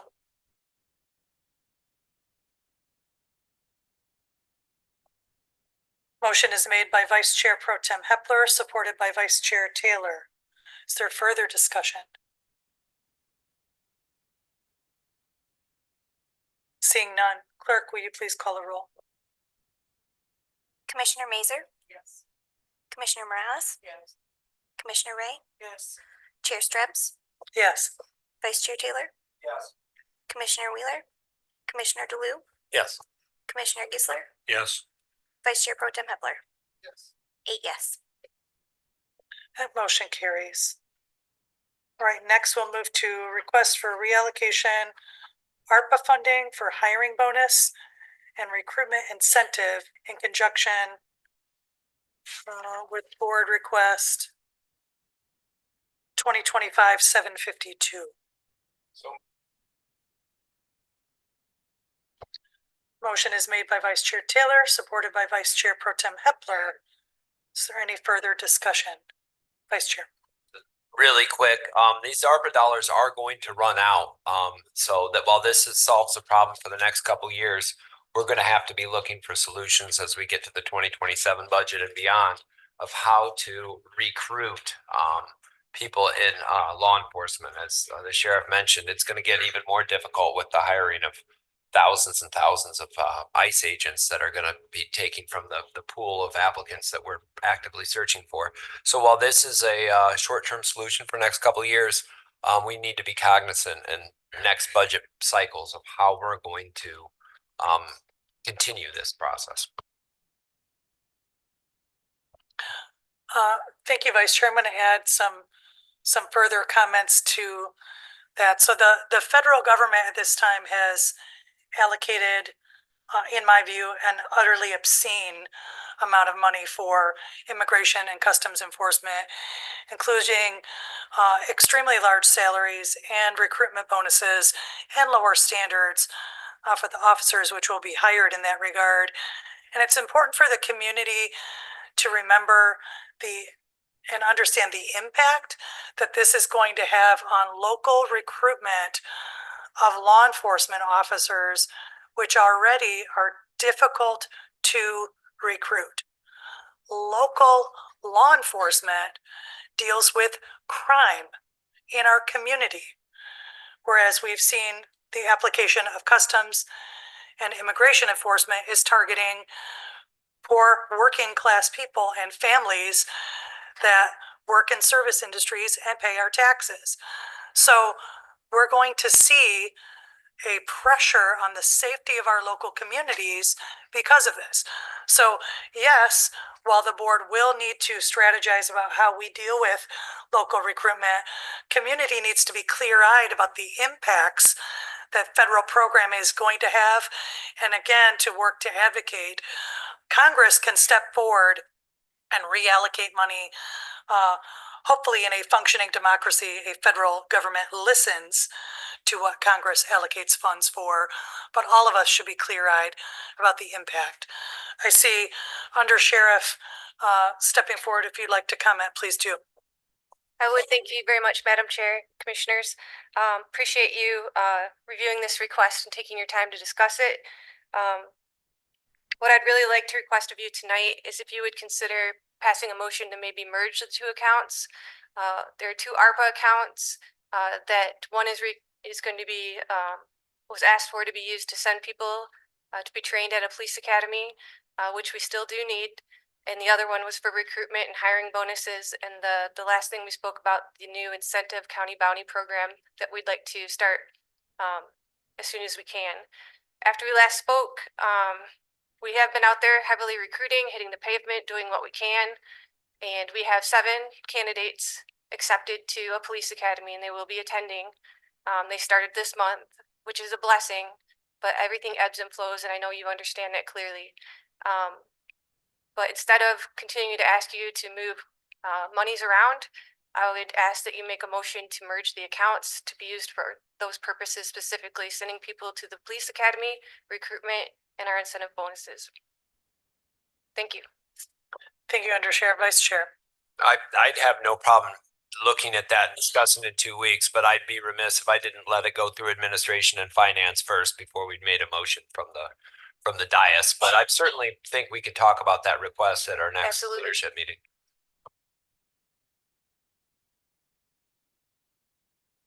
Anything further?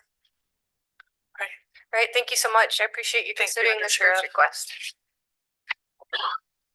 All right. With that, no further discussion. Clerk, will you please call the roll? Commissioner Morales? Yes. Commissioner Ray? Yes. Chair Strips? Yes. Vice Chair Taylor? Yes. Commissioner Wheeler? Commissioner DeLu? Yes. Commissioner Gisler? Yes. Vice Chair Pro Tem Hepler? Yes. Commissioner Mazer? Yes. 8 yes. That motion carries. Our next is a request for approval to accept a supplemental grant funds from the Michigan Department of Corrections. Motion made by Vice Chair Taylor, supported by Vice Chair Pro Tem Hepler. Is there further discussion?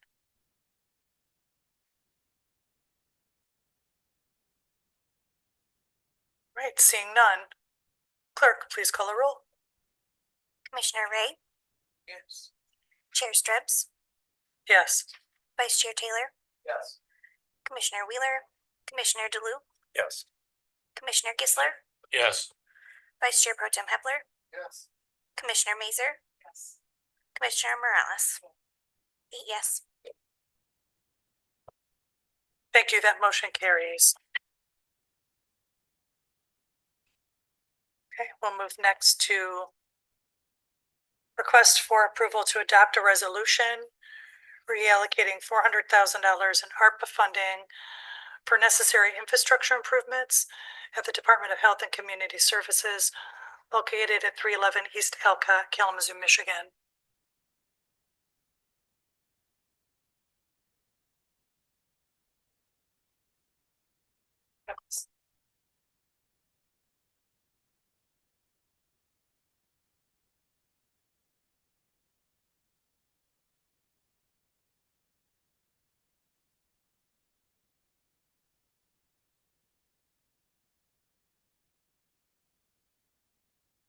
So this is a reallocation of the 400,000 in ARPA was awarded to Young Kings and Queens. We'll take up a subsequent discussion on another award they received through the housing millage as well. But this is the one we began to discuss earlier. So a motion is in order. We can open discussion. I'll make that motion. I'll support it. All right, motion is made by Vice Chair Taylor, supported by Vice Chair Pro Tem Hepler. Let's open for discussion. Commissioner Ray. Thanks, Chair. I just have the same comments as earlier. When we received the ARPA funding, we distributed the funding into different pots, and this funding came from the disproportionately impacted communities pot, and I just feel like we should be putting that money back there and not using it for a different project. I think that we do have other funding if we want to use that to replace the pipes at HCS, because it sounds like it's necessary and it should happen relatively quickly, but I just don't think that we should be utilizing this particular funding for that. Thank you, Commissioner Ray. Seeing Vice Chair Taylor. Yeah, actually, that's a good comment by Commissioner Ray. I think looking at it, but although there is one thing in this, did we receive a letter from Young Kings and Queens informing, this is probably a question for Administrator, did they decline the ARPA grant award? Yes, that is correct, Vice Chair.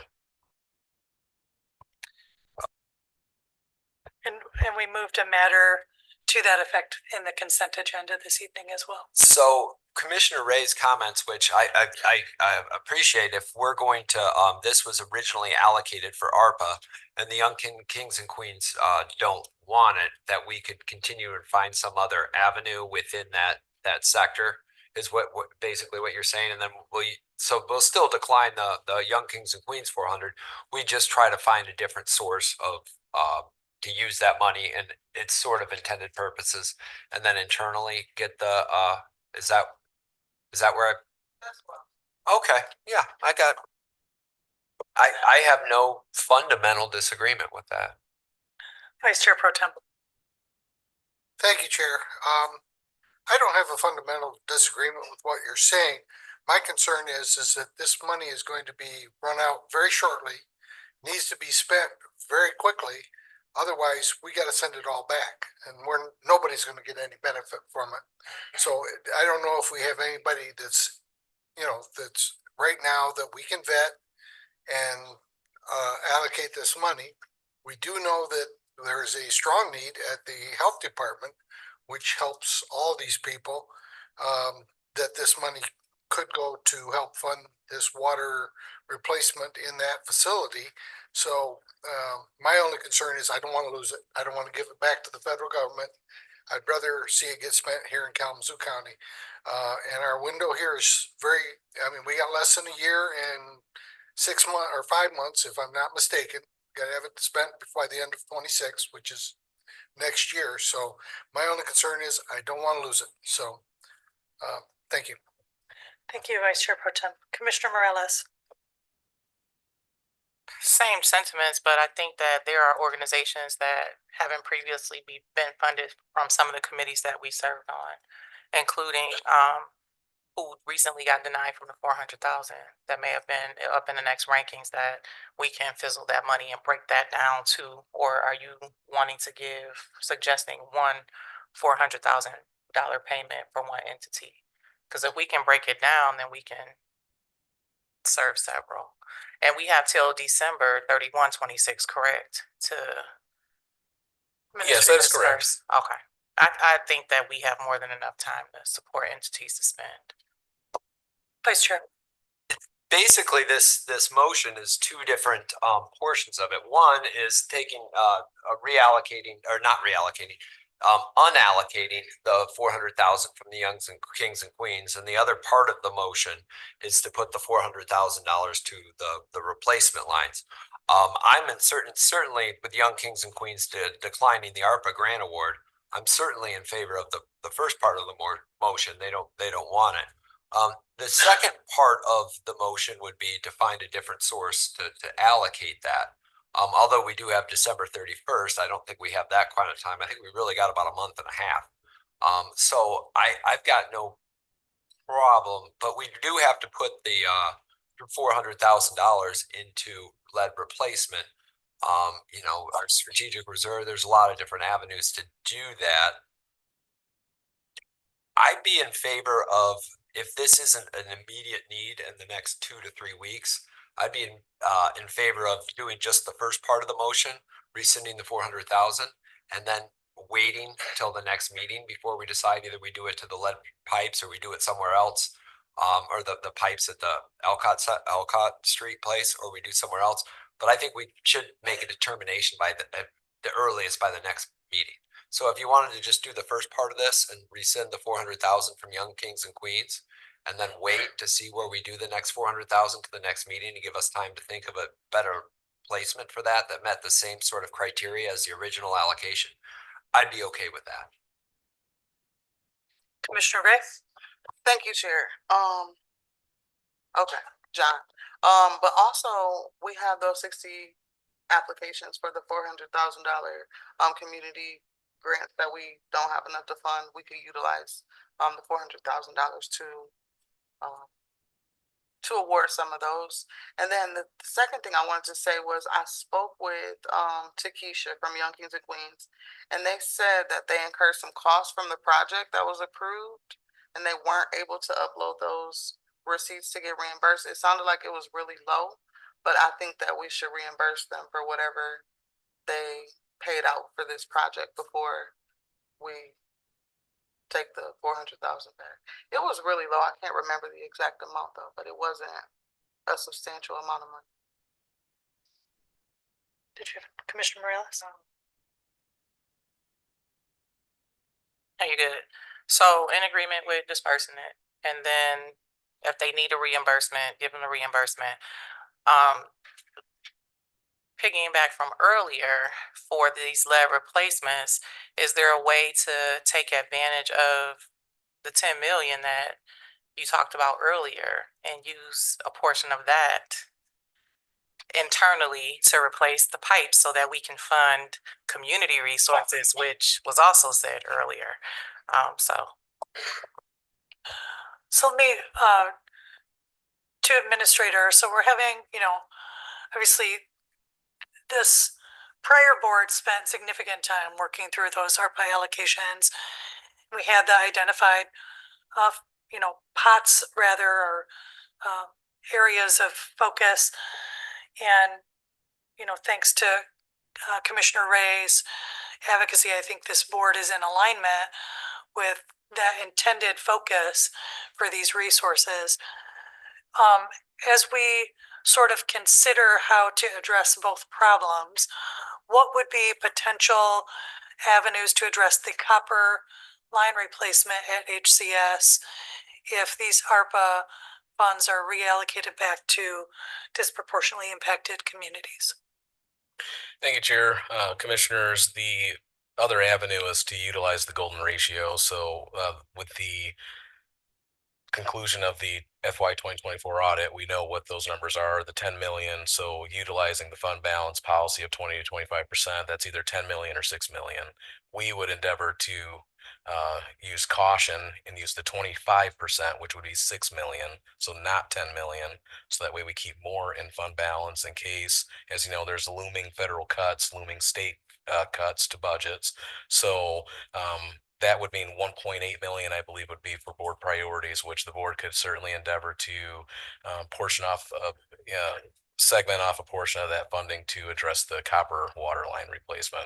I just want to address the fact that it's not lead, it's copper. Just they're a little different. So, but yes, so that would be another avenue. I just don't want the media to there's lead and no, it's copper, but and it's just too much copper for per EPA regulations. But yeah, so that would be the other avenue, or again, utilizing the ARPA funding. Vice Chair. Yeah, very similar to what Dr. Catlin said. I think we should use the golden ratio, but I would use the capital portion, not the board priorities portion of that, because it's a capital purchase. That being said, I think at this point I will rescind my earlier motion and just make a motion to rescind the 400,000 Bridge Housing and Finance Program from Young Kings and Queens. And then we can make a determination, hopefully by the next meeting, because I'm with Vice Chair Pro Tem Hepler. We don't have till December 31st to make this decision. We got to make it pretty darn quick, but. I rescind my support to support. Vice Chair is. Second motion. What he said. And I'll get with the clerk. So thank you. And I know we had some procedural issues earlier, advancing the drafted motion from council within the wrong structure. But just getting in a habit to make motions and rescinding them, it is cleaner for our records and clerk. Motions presented, it's seconded, we have discussion, we could vote on the motion to its resolution and then adopt secondary motions. But motion has been requested to be rescinded and agreed to by the support, so the motion is therefore rescinded. Thank you, clerk. Do I have Commissioner Morales? Okay, so I need clarity. When I just asked the question of, is it December 31st, 2026? We said yes. And right now you're saying we have a month. We're not saying for the 2026. It's not, yeah, And that's the what I ARPA thought. funds, we have until December 31st. That's what I thought.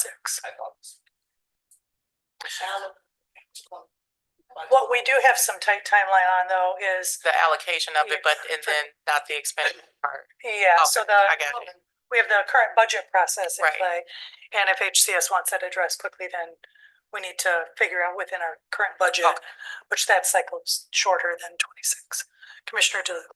If we're still open for discussion, I just have a question for clarity again. So we requested and received 61 grant applications. Then did this problem come to light? Because that's the first time I've heard of it, this issue, and want to use all the money for that. Thank you. Administrator, would you like to address that? Absolutely, Chair, Commissioners. To address that question, this is purely a coincidence that we have $400,000 allocated for the Community Grants Fund and then a $400,000 rescission or a forfeiture of ARPA funding. They're not related. We have allocated and portioned off revenue to address the community grants applications through the normal budgeting process. This 400,000 ARPA is completely separate issue. Right, but when did we know about the copper pipe issue? We just found out about that I think it was 2.5 months ago, 3 months ago. And so we've been working internally to find a funding source.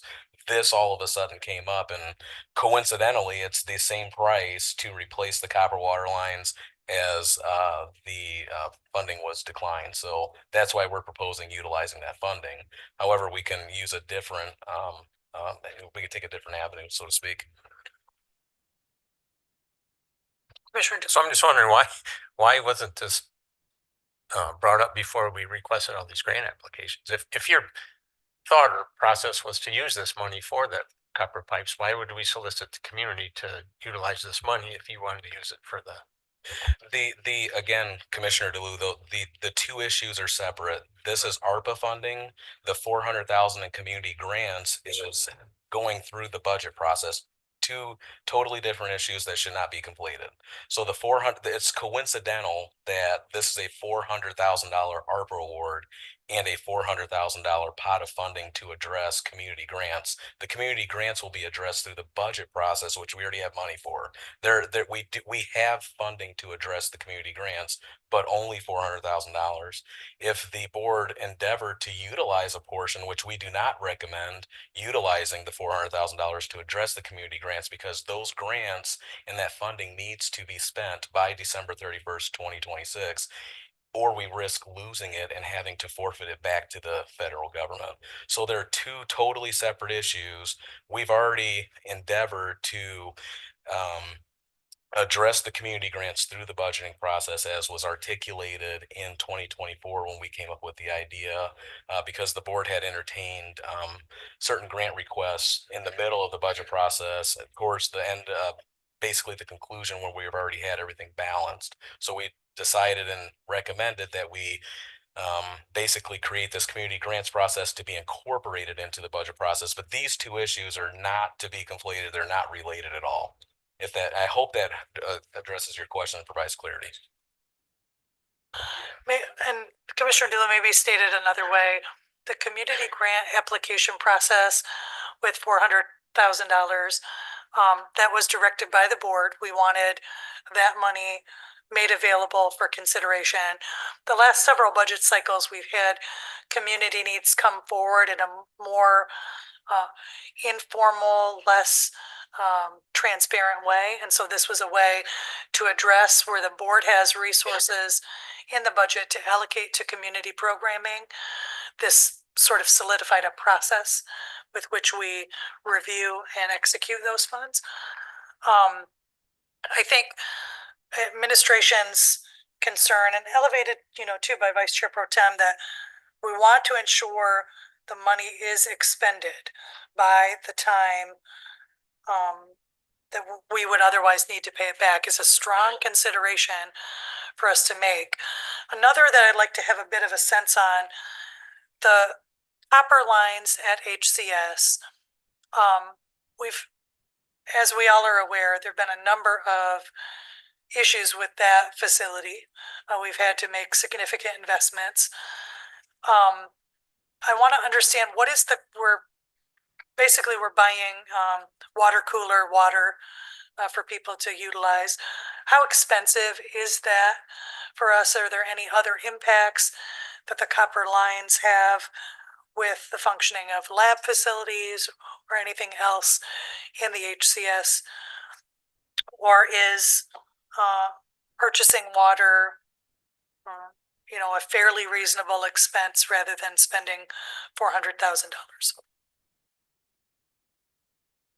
If the chair, if you give me a moment, we can have staff. We have that information. We just have to dig it up. But yeah, just give me one moment. Absolutely, I appreciate that, Administrator. Thank you for seeking that information for me, Commissioner Gisler. Thank you, Chair.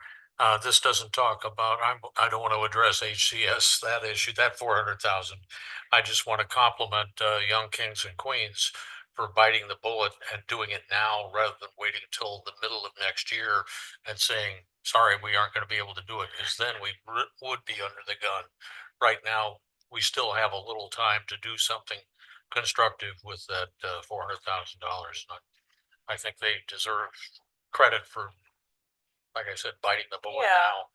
Absolutely. Thank you for making that recognition of them. And I know commissioners, particular Commissioner Ray, has talked with them frequently. That they really worked hard to try to get this program up and off of the ground. And I know this is a difficult decision for them, but it's transparent and allows us to be proactive. So thank you for that, Commissioner Morales. Thank you. So on behalf of Commissioner Ray, she would like to request that we amend the motion to reflect what needs to be reimbursed to young kings and queens. So rescind the 400,000 minus the cost to reimburse them. Thank you, Commissioner Morales. I think we don't actually have a motion on the floor at this time. Okay. And I think sort of how we're going to move forward, we'll probably take this up at our next meeting, and then we can refine more specifically what cost incurred were and be accommodating of that in discussion. Vice Chair. And I did received, I think we can do the very first part of the motion where we accept declination of the ARPA funds, not necessarily rescinding because we didn't give them the money. It was just sort of a reimbursement sort of system. So I am going to put a motion on the floor for the first part. How we spend it, we can do in the next meeting. But the first part, I move that we accept declination of the ARPA funds originally awarded to Young Kings and Queens in 2022. Support. Motion is made by Vice Chair, supported by Vice Chair Pro Tem. Discussion. So to the point that Commissioner Morales has elevated, a rescission of the full 400,000 is before us right now without consideration of costs incurred. We could though, administration, and I know you're trying to find information for me as I'm fielding you another question. But we could simply move another motion to reimburse any costs incurred, even though we're gonna sort of take this 400,000 back, we can still reallocate whatever the 15,000, whatever the number of actual costs incurred at a later time, correct? So doing that would not preclude us from supporting incurred costs. Thank you for that. Any further discussion? Vice Chair Pro Tem. I agree with what you're saying. I think if we take it back, then at our next meeting, we may be able to attain the actual amount with the information necessary to reimburse them. We can do that at our next meeting and still work forward to allocate the remaining whatever's left of that 400,000. So I concur with that. So, but I think we should just move ahead and get this going. Thank you. Commissioner Winston. Oh, thank you. All right, any further? All right, all those in favor accepting the rescission of 400,000 to Young declination, thank you. The declination from Young Kings and Queens. Clerk, please call the roll. Chair Strips, Yes. Vice Chair Taylor, Yes. Commissioner Wheeler, Commissioner DeLu, Yes. Commissioner Gisler, Yes. Vice Chair Pro Tem Hepler, Yes. Commissioner Mazer, Yes. Commissioner Morales, Commissioner Ray, 7 yes. Thank you. That motion carries. Okay, we're going to move to our next item, a non-consent. This is a request for approval of rescission of the remaining balance of the weather-related disaster relief award provided to Texas Charter Township, the amount of $27,267.68 to be reappropriated at a future meeting of the County Board of Commissioners. So moved. Support. Motion made by Vice Chair Taylor, support by Vice Chair Pro Tem Hepler. Is there a discussion? Commissioner Mazer, would you like to? I believe what has taken place here is they're hoping that at some point, maybe we can put this toward after the storm, because they ran into some issues with not being able to use that funding. So they were hoping that they need it, but it couldn't be used in the manner that was set up for ARPA. Thank you, Commissioner Mazer. As the government award then can basically be used for government purposes and public buildings and public lands. And if we reallocate the funds to after the storm, then it can be used to help support private homeowners, which is the need. And I think administration, you're aware of that's their desire. So we'll take that up at a future meeting for the allocation. Okay. All right, any further discussion? All right, clerk, please call the roll. Vice Chair Taylor, Yes. Commissioner Wheeler, Commissioner DeLu, Yes. Commissioner Gisler, Yes. Vice Chair Pro Tem Hepler, Yes. Commissioner Mazer, Yes.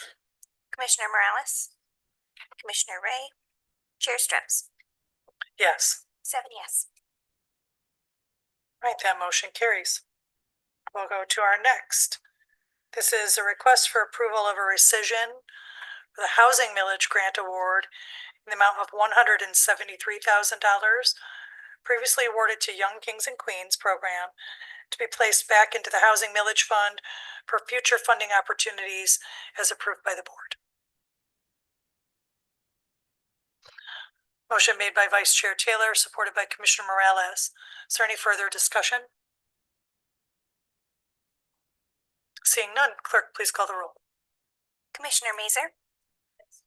Commissioner Morales? Commissioner Ray? Chair Strips? Yes. Vice Chair Taylor? Yes.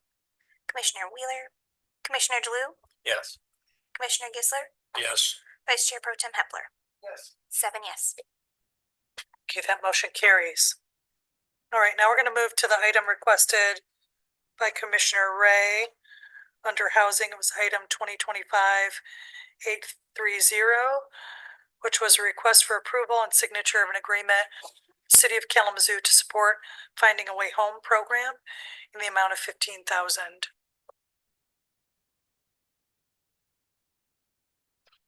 Motion made by Commissioner DeLu, supported by Vice Chair Pro Tem Hepler. Is there discussion? Vice Chair. When I originally saw this at our agenda setting meeting, I was like, what? We're spending $15,000 to put people on a bus and just send them wherever. But I did research into it. There is a soft handoff where they do communicate with people that where they're going. They're not just sending homeless people to Chicago or Indianapolis with no place to go. They're talking to the families and they're setting up the support systems before they go. I did have some questions after, though, the public comment that I was 100% in support of that, but now I've got a few questions about it. There was a comment made by the officer, I forgot her name, but the City of Kalamazoo to date this year has spent $5,000. Last year they spent $7,800. My question is what did the City of Kalamazoo put into it, and why is the program going up by 1,000, 12? I mean, just an exorbitant amount of. We're putting in 15. I'm assuming the city is putting in 15 as well. That's 30 grand. If we're spending $5,000 to $10,000 a year, we're tripling the size of this program. Do we still have confidence that that soft handoff is there? And that we're actually, when we're sending unhoused people to different communities, that there is that soft handoff. I just want that reassurance that there is that soft handoff to organizations, and we're not just putting people on a bus. I see Director Balcoma with interest to address that. Director. Thanks for that question, Vice Chair. So, it's with the Kalamazoo Department of Public Safety, the Kalamazoo Gospel Mission, and ISK. The Kalamazoo Gospel Mission formerly had money, but their pot has run out, and same with ISK. So this pot will coordinate. I didn't want to bring 3 separate requests, one for the mission, one for ISK, one for KDPS. So they're partnering. And this money, hopefully it'll last a little bit after the end of the year, but they will use it all. And the amount of homeless people has skyrocketed, and they do want to make a warm handoff to where these folks are going. Okay, so so the previous year. Oh, I'm sorry, Chair. Is it okay if I proceed? Yes, thank you, Vice Chair. Go ahead. Sorry. So we're not increasing the size of this program 3 or 4 times in a 1-year period of time. It's just being funded, but instead of the Gospel Mission and ISK, it's now coming from the city and the county. Is that correct? That is correct. Okay, and we still have that soft handoff with the law enforcement agencies, whoever is making sure that you can tell me we're not putting people on a bus and sending them to Houston or something like that. Absolutely not. Okay. This is a warm handoff, and they're making active phone calls to get people back to their social network, their family. They're not just sending them on a bus to Timbuktu. That is Okay. not the goal of the program. Okay, well then I'm in support. Thank you.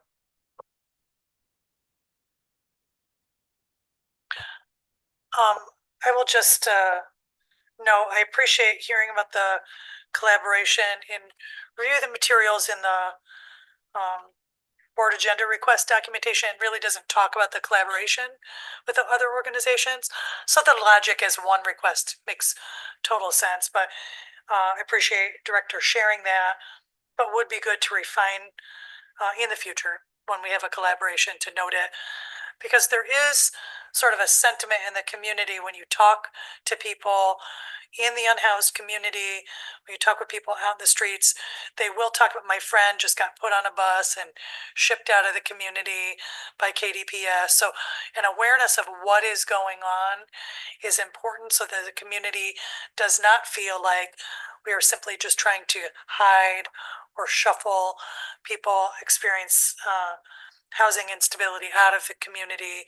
This is an attempt to connect them with family resources, with natural supports, and working in mental health. You know, one of the things that helps a person be most successful when we're talking about recovery from severe mental health concerns or with substance abuse issues is having the connection and support of loved ones, family, and friends around us. When we're isolated from that, it makes recovery much more difficult. And so there is a, you know, a correlation not just with, you know, connecting them, but it links directly to helping people recover as well. Okay. Is there any further discussion? Commissioner Gisler. Thank you, Chair. We're using the number 15,000 as an absolute. Would there be any room for adding in front of that up to 15,000? Is that necessary? Well, I think to that I would concur. We have reporting for all of the ARPA awards that we receive. So we just got recently a simplified report where you can see what the awards were, how much has been spent, how much is left. This would be in place for, this is also an ARPA award. And so if they don't spend it all up to 15,000, those monies would need to be reallocated. They have until December of next year to do that. Okay. Commissioner Morales. And forgive me if it was mentioned, how many family or people, is this just for mental health? Because I hear ISK, I hear you talking about recovery. How is one a candidate? Like you see on the news or people go live on, for example, they're going live on Facebook with the police walking up to homeless folks, moving them from the areas of downtown. So are those candidates, like, am I able to address her right now since she's already talking? Thank you, Commissioner Thanks, Morales. Director Balkema. Through the chair, and I'll ask Director Balkema to address Commissioner Morales. So I just support the program. You know, the warm handoff is a little concerning for me. Is money in their pocket? Are we sending them somewhere? Like, when, I guess a small scenario, like, hey, Monteith, I got this program. Do you have someone who lives in Connecticut? We're going to send you there. You buy my ticket. And the family is just saying, yeah, come on in. Is there job placement? Like, how deep are we going into this? Assurance wise, you know, we hear every year, first it was pods, then it was something else, then we didn't know where the money was going, then it's sweeps, you know, and so it gets a little frustrating. And I want to make sure that if I know folks who are not thriving here, that may be a candidate of that, especially throughout the school system. We know that there is a high amount of youth that are here that are unhoused, that just need a tad bit more support from wherever they're from. So I want to make sure that the program is successful. I also think that combining the 15,000 into one entity so you didn't have to bring up three is a great idea, but I just need to tap with more clarity. Sure. So currently those folks are being identified with the community service team in conjunction with the Kalamazoo Gospel Mission and ISK. So that's where most of the clientele are coming from. Could they come from someone else and be connected into that? I mean, I don't see an issue. Why not? So that's currently the three organizations that are identifying folks. You know, the mission has folks dropped off from other hospitals and ambulances, and sometimes it's the hospital wanting to remove folks from their care who are very expensive, and so then they come to the mission, and this is not really where they're from at all, right?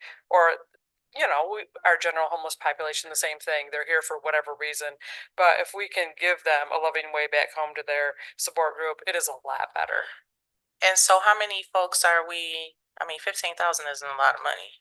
It's not a lot of money, you know, I think a couple weeks ago they sent one back to California, that was probably the $400 ticket. But if they send somewhere in Michigan, you know, that's much cheaper on the bus. So it's just the ticket. We're just securing you getting to your next location and that's it. Yes, and sometimes we're securing that you're getting to the next shelter and they're calling to make sure there's room, or they're calling the family, so all of a sudden you're not just dropped off again.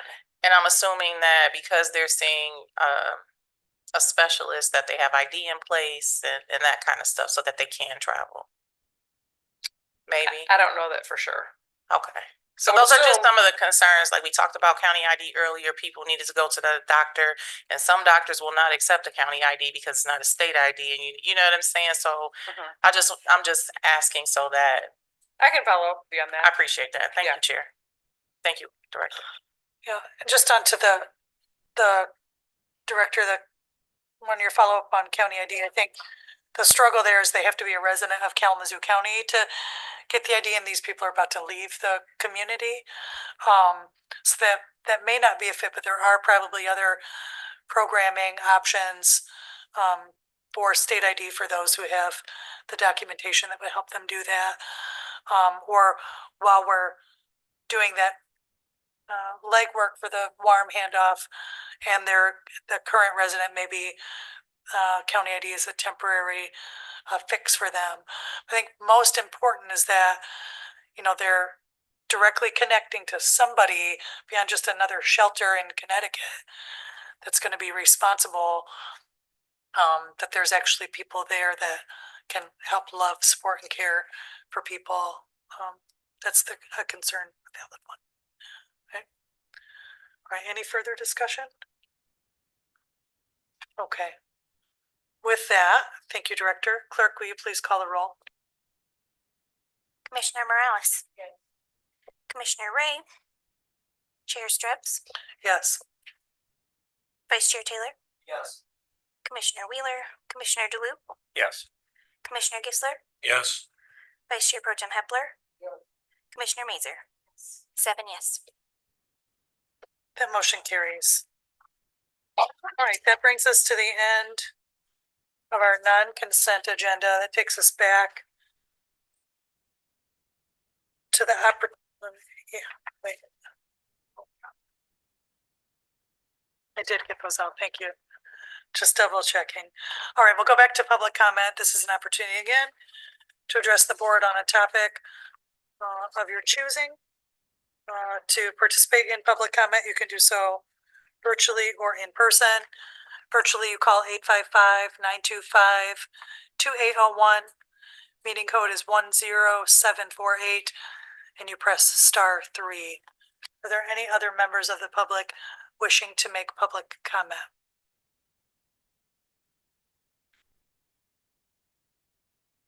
Seeing none. Dina, is there anyone online? Chair, there are no hands raised. All right, thank you so much. Okay. That takes us now to reports of our officers, body, administrator, and controller. And I'll lead those off. So we continue to have a challenging time. This board this evening made a number of allocations in support of our local law enforcement community, and hopefully strong collaboration with transparency and data access about our criminal justice system to the community at large.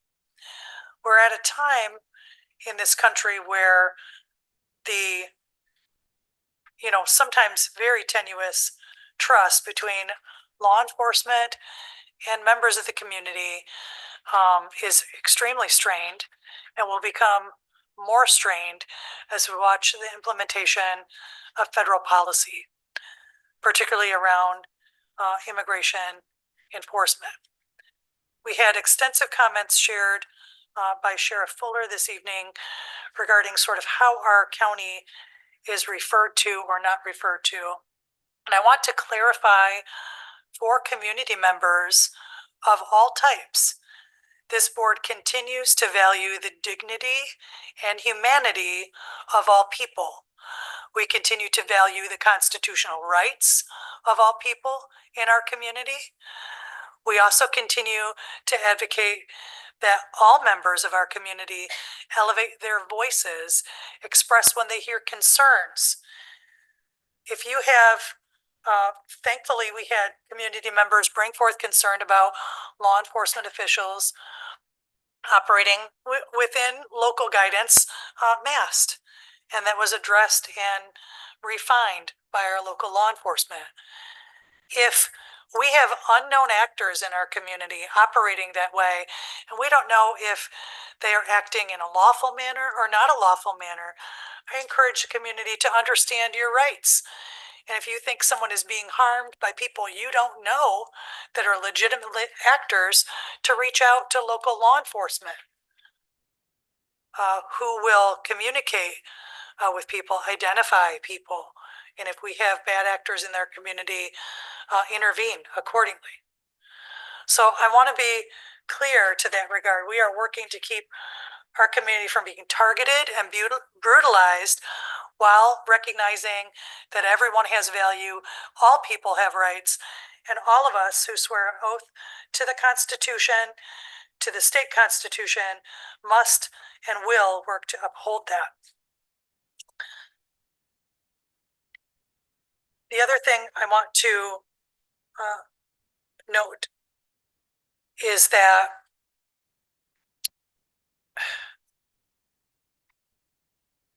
there are people who are much more articulate than I, who continue to speak to this across media. And again, as I've said over and over, and we all know, we're in very segregated information environments in our community.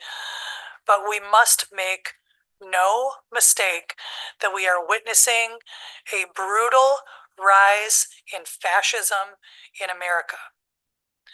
That operates against the rule of law. It undermines the constitutional order of our republic, and it's something that community members of all stripes cannot and must not stand for. We have power so long as we do not cede that power. We had robust discussions here at the board level when we worked through redistricting locally after the last census, which is the typical time frame when that occurs. We're watching that regular process be undermined at the federal level.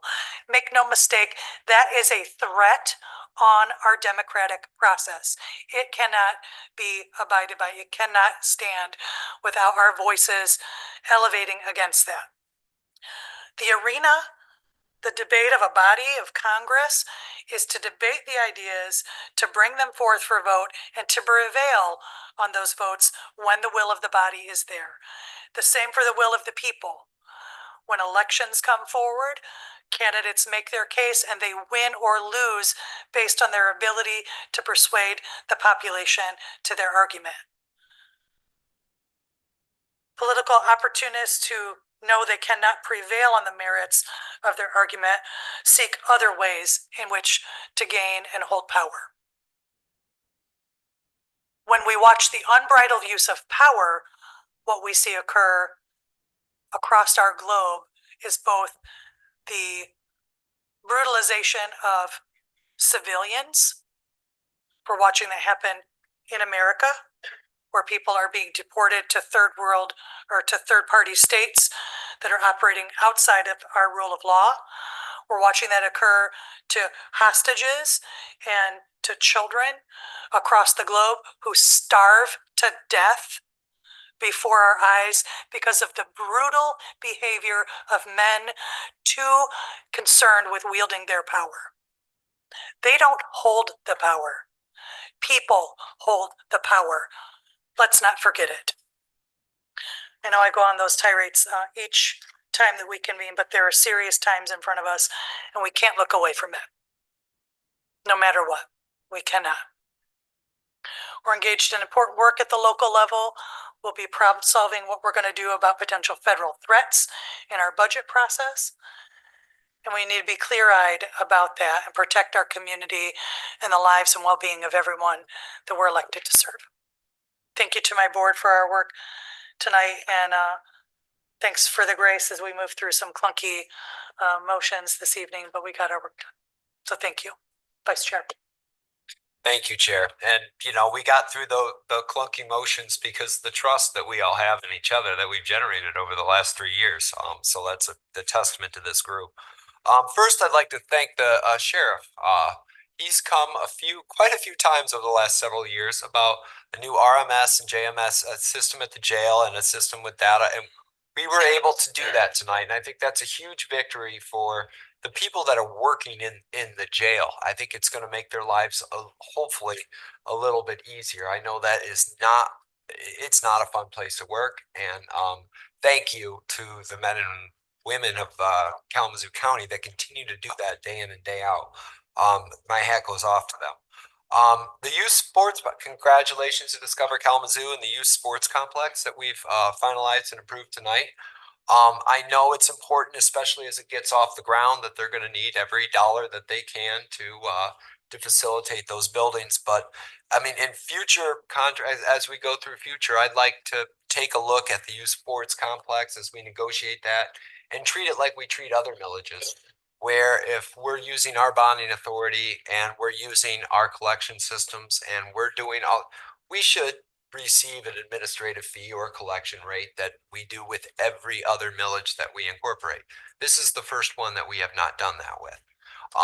That's okay because I know how important this is, especially in the first few years. But as we renegotiate that contract and that collection rate, I think we should put that in for the following portion and figure out what our software cost is, what our time is to pursue this, because we're getting this off the ground and happy to do that as a commissioner for the first portion of this. But as we move on and on and on, and the room nights get larger and larger, I think that it probably would behoove us to recoup some of our costs in that endeavor. Lastly, I've been dealing with the Fair Council and gone and dealt with the consultant that was tasked with trying to talk to all the people involved, and I have optimistic hope that we are going to get somewhere and have a plan that we can. And if we can't, then I am in support of adding a position from the County Board of Commissioners as fair director during our budget process. So that's hopefully we can get that through the consultant. We can get a plan in place, and it's not done from the dais. I absolutely hate that, but I am prepared in that endeavor. And then finally, it is almost 8 o'clock. So Bo, if you are still up, it's time for bed. Summer break, John, poor Bo. Vice Chair Pro Tem. Thank you, Chair. Yeah, give the kid a break. It's summertime, John. Come on. Mom will take care of it. Along with that, thank you for your support. Thank you, Chair, Vice Chair. I want to share that the county 4-H show has started. It started the first of the week, runs through Saturday, so it's free to get in. So please pack up the family and friends. I was out there before our meeting tonight. It looked a little lonely out there, so please go out and support our 4-H kids who've worked hard all year,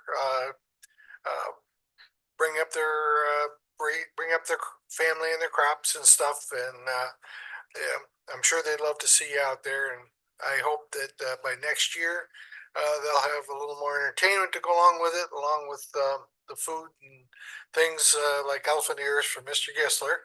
And so take a moment to get out there and see him. I think the sheriff's going out, and we got to go out there and help him buy some chickens and turkeys and other assorted dinners.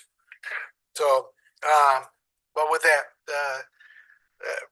as always, please keep in mind, as we mentioned, our men and women that protect us from abroad and our men and women that take care of us here at home, the ambulance folks, our county employees that work diligently to make Kalamazoo a great place to live, work, and play. I got to try to make sure that Dr. Kaplan gets that onto his presentations now, so that as our leading dialogue. Anyway, for that, and actually, I will throw in a little personal note that this Friday from 2 to 8 down at Hit 'em Here in Battle Creek, they're doing a benefit for the Salvation Army, a very important resource to our communities.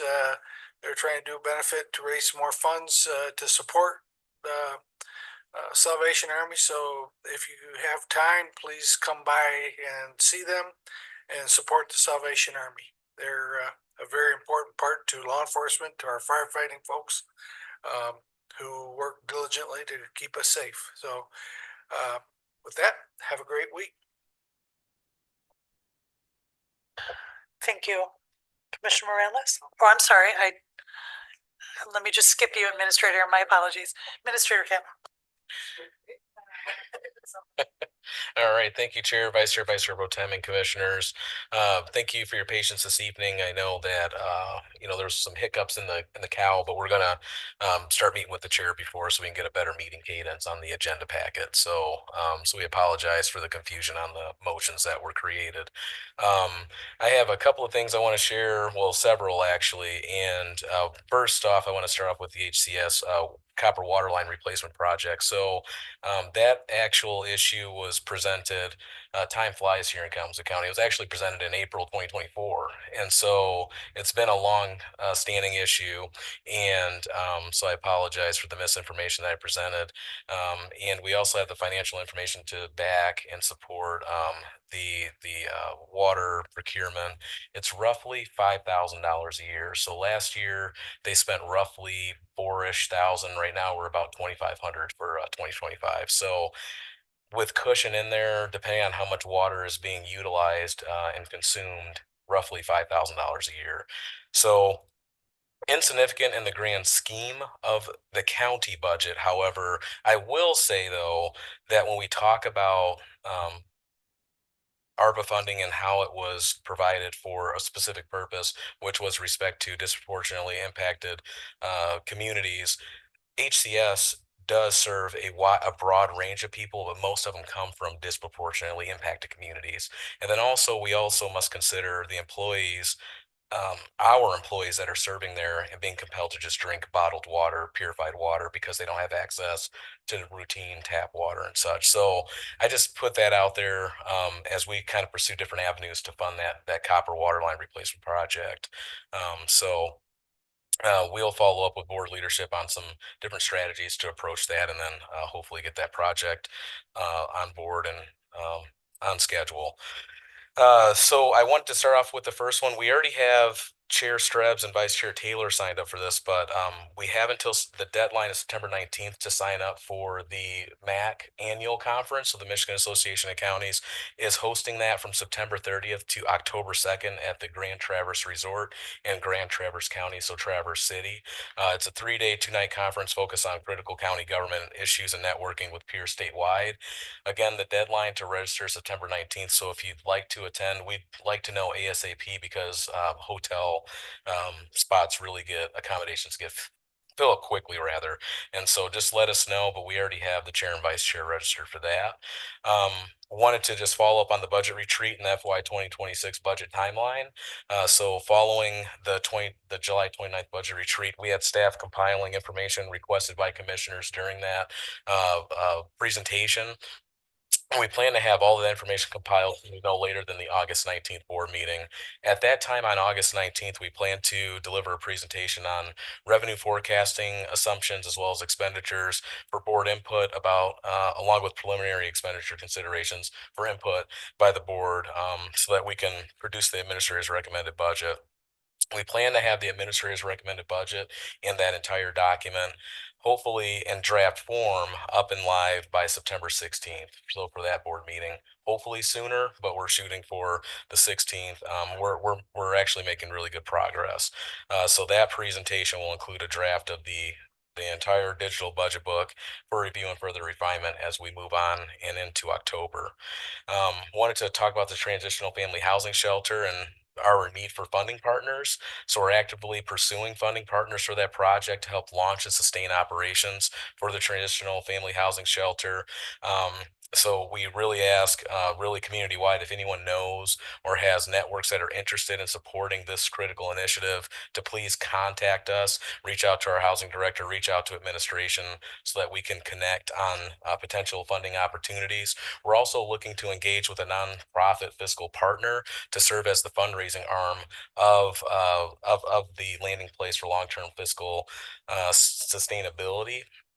And so in that regard, an action may appear on a future county board agenda in the near future and on engaging a financial partner, because we've had some discussions with some nonprofits that are interested in that endeavor. Just a quick update about the parking garage. We're still making progress. We're still on schedule. We're going to be onboarding a project manager, so that'll be a future county board agenda item. Construction manager, we received bids back on that, so our purchasing division rather, and the finance department is compiling that information for review by administration. And then additionally, we're finalizing a purchase agreement with the city of Kalamazoo to acquire the Metro parking lot, which will provide sufficient space for the parking garage. However, rest assured that the Metro Amtrak parking lot will be absorbed into and incorporated into the parking structure, so they will still have access to overnight parking for those customers that utilize the Amtrak service. So it's a partnership on that front.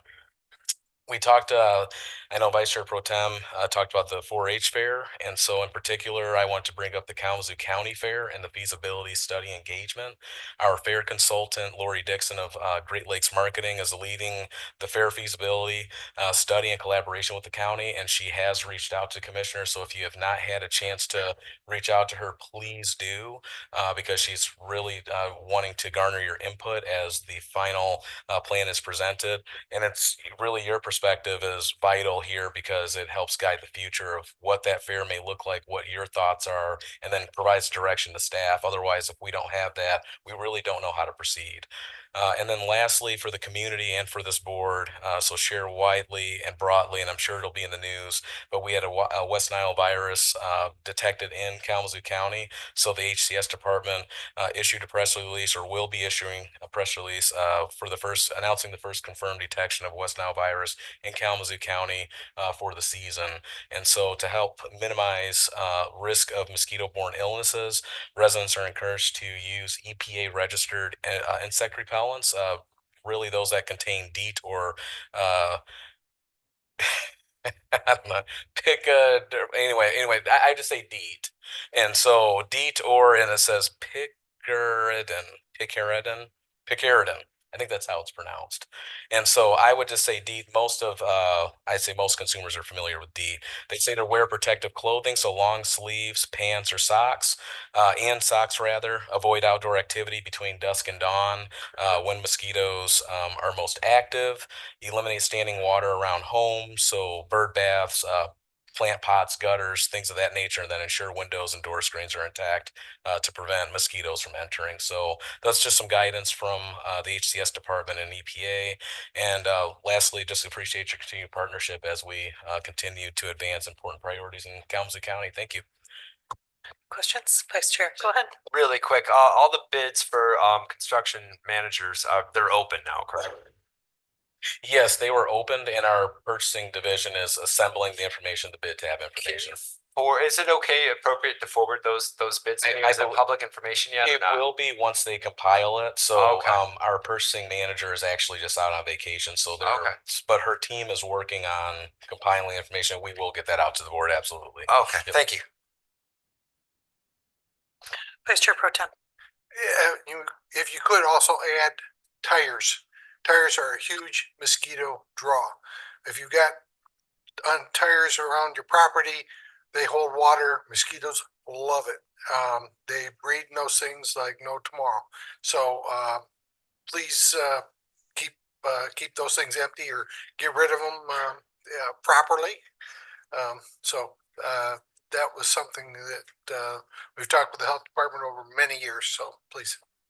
And that's a great, great addition. And Chair, if I may, I was just reminded of one last item. It's an important item, new board photos and portrait of the board. So we're trying to establish a date to have photos taken of the board and then a collective photo for the portrait. We're looking at August 19th, which is right around the corner, or September 16th. That's when the photographer is available. So that has traditionally taken the photos from the of the county board and the countywide elected officials. So up to the board on what they're thinking in terms of dates, but happy to take questions on that. So I got cute for nothing?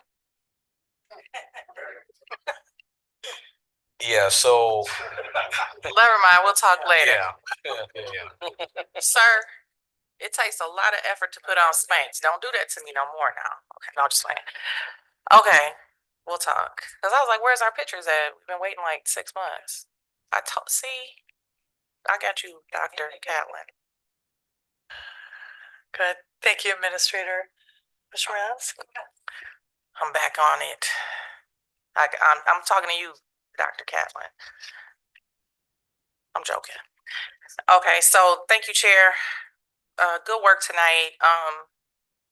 There's a lot going on in our country, specifically related to law enforcement. And I appreciate how Kalamazoo County as a whole has been stepping up to address, one, the mass issue, two, the nuisance issue. If you all haven't heard, the Black establishment downtown on Farmers Alley, that the nuisance is supposed to be targeted to some areas in District 1 that are overpopulated, overcrowded. The Experience and Wild Bull are not even a block apart. It was a party this weekend, and owners found that their cars had been towed from participating in that property. The city stepped up. They have relinquished those tickets and reimbursed folks where the cars have been impounded. And so I'm saying all that to say it just feels like Black and brown folks are heavily being targeted throughout this nation and even in our county. And it was quite disturbing to see police officers en masse, even in raids. And historically with KVED, I've never really, unless they were in armored gear, I've never seen officers, the way they looked a couple of weeks ago. Folks went live and, it was a disturbing vision of what we are typically used to seeing. So I'm glad those statements went out. I do hope that our government gets it together nationwide on how we are addressing police violence. I'm glad that we are not identified as a sanctuary county, because it'll put a target on our back. And I had a conversation recently where, I know people mean well. There were some martyrs like, we need this. We're going to go and we're going to address this. And I'm like, no, because if ICE came in here right now, including this board, and dragged me out by my neck, I don't think that people would step in between them. You risk your life, your family, you being detained. And so we need to think about, like, nobody's about to house people in their houses when you ask to be a sanctuary city. And I want to be realistic so that we're not making unnecessary noise when it comes to this issue. And by going out there and doing things like that, it puts a population of people by last name like myself, where we have seen government officials on the congressional level be slammed to the floor. So they don't care that we're elected officials. There's no protection when it comes to that. So I want us to be cognizant of that. Someone with the last name of Morales, I might be one of the closest that you see on the 1st and 3rd. And I'd like y'all to think about that if they came in here and dragged me out and didn't care that I was a citizen, what would we do? Because this is a real issue. So just trying to bring it home. I did talk with Dr. Dixon for the study. I did tell her this is why I do not like to fund these type of studies, because we get low participation. But she was very nice, and she really wants to give us a solution to how we move with the county fair moving forward, and how 4-H moves and those things.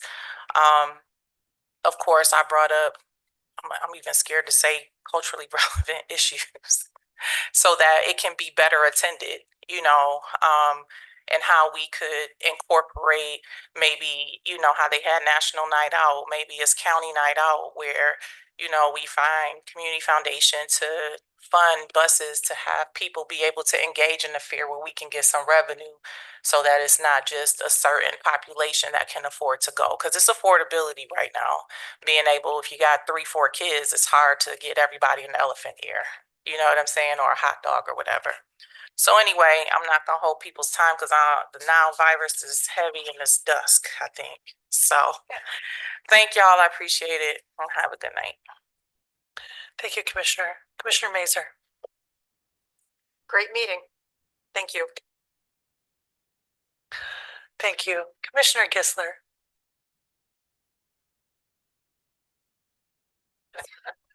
Yes, since elephant ears have come up a couple times, that's one of my favorite fruits, so to speak. And I will tell you this, there is a meeting in downtown Vicksburg right now, and there will be elephant ears. But I will not be going down to get one. They are now getting $12 for an elephant ear. Good grief. I mean, it's dough with cinnamon and sugar on it. I mean, it's big, but holy moly, $12 for an elephant ear. And it's a little late. I won't get there before they shut down anyway. I do have one serious thing to mention, and that is that Jane Ghosh, the the CEO of Discover Kalamazoo, will be speaking next Monday at 8:30 in the morning at Mark's Diner on Romance and Portage. And I've encouraged her, she wanted to know, do you want to talk about anything specific?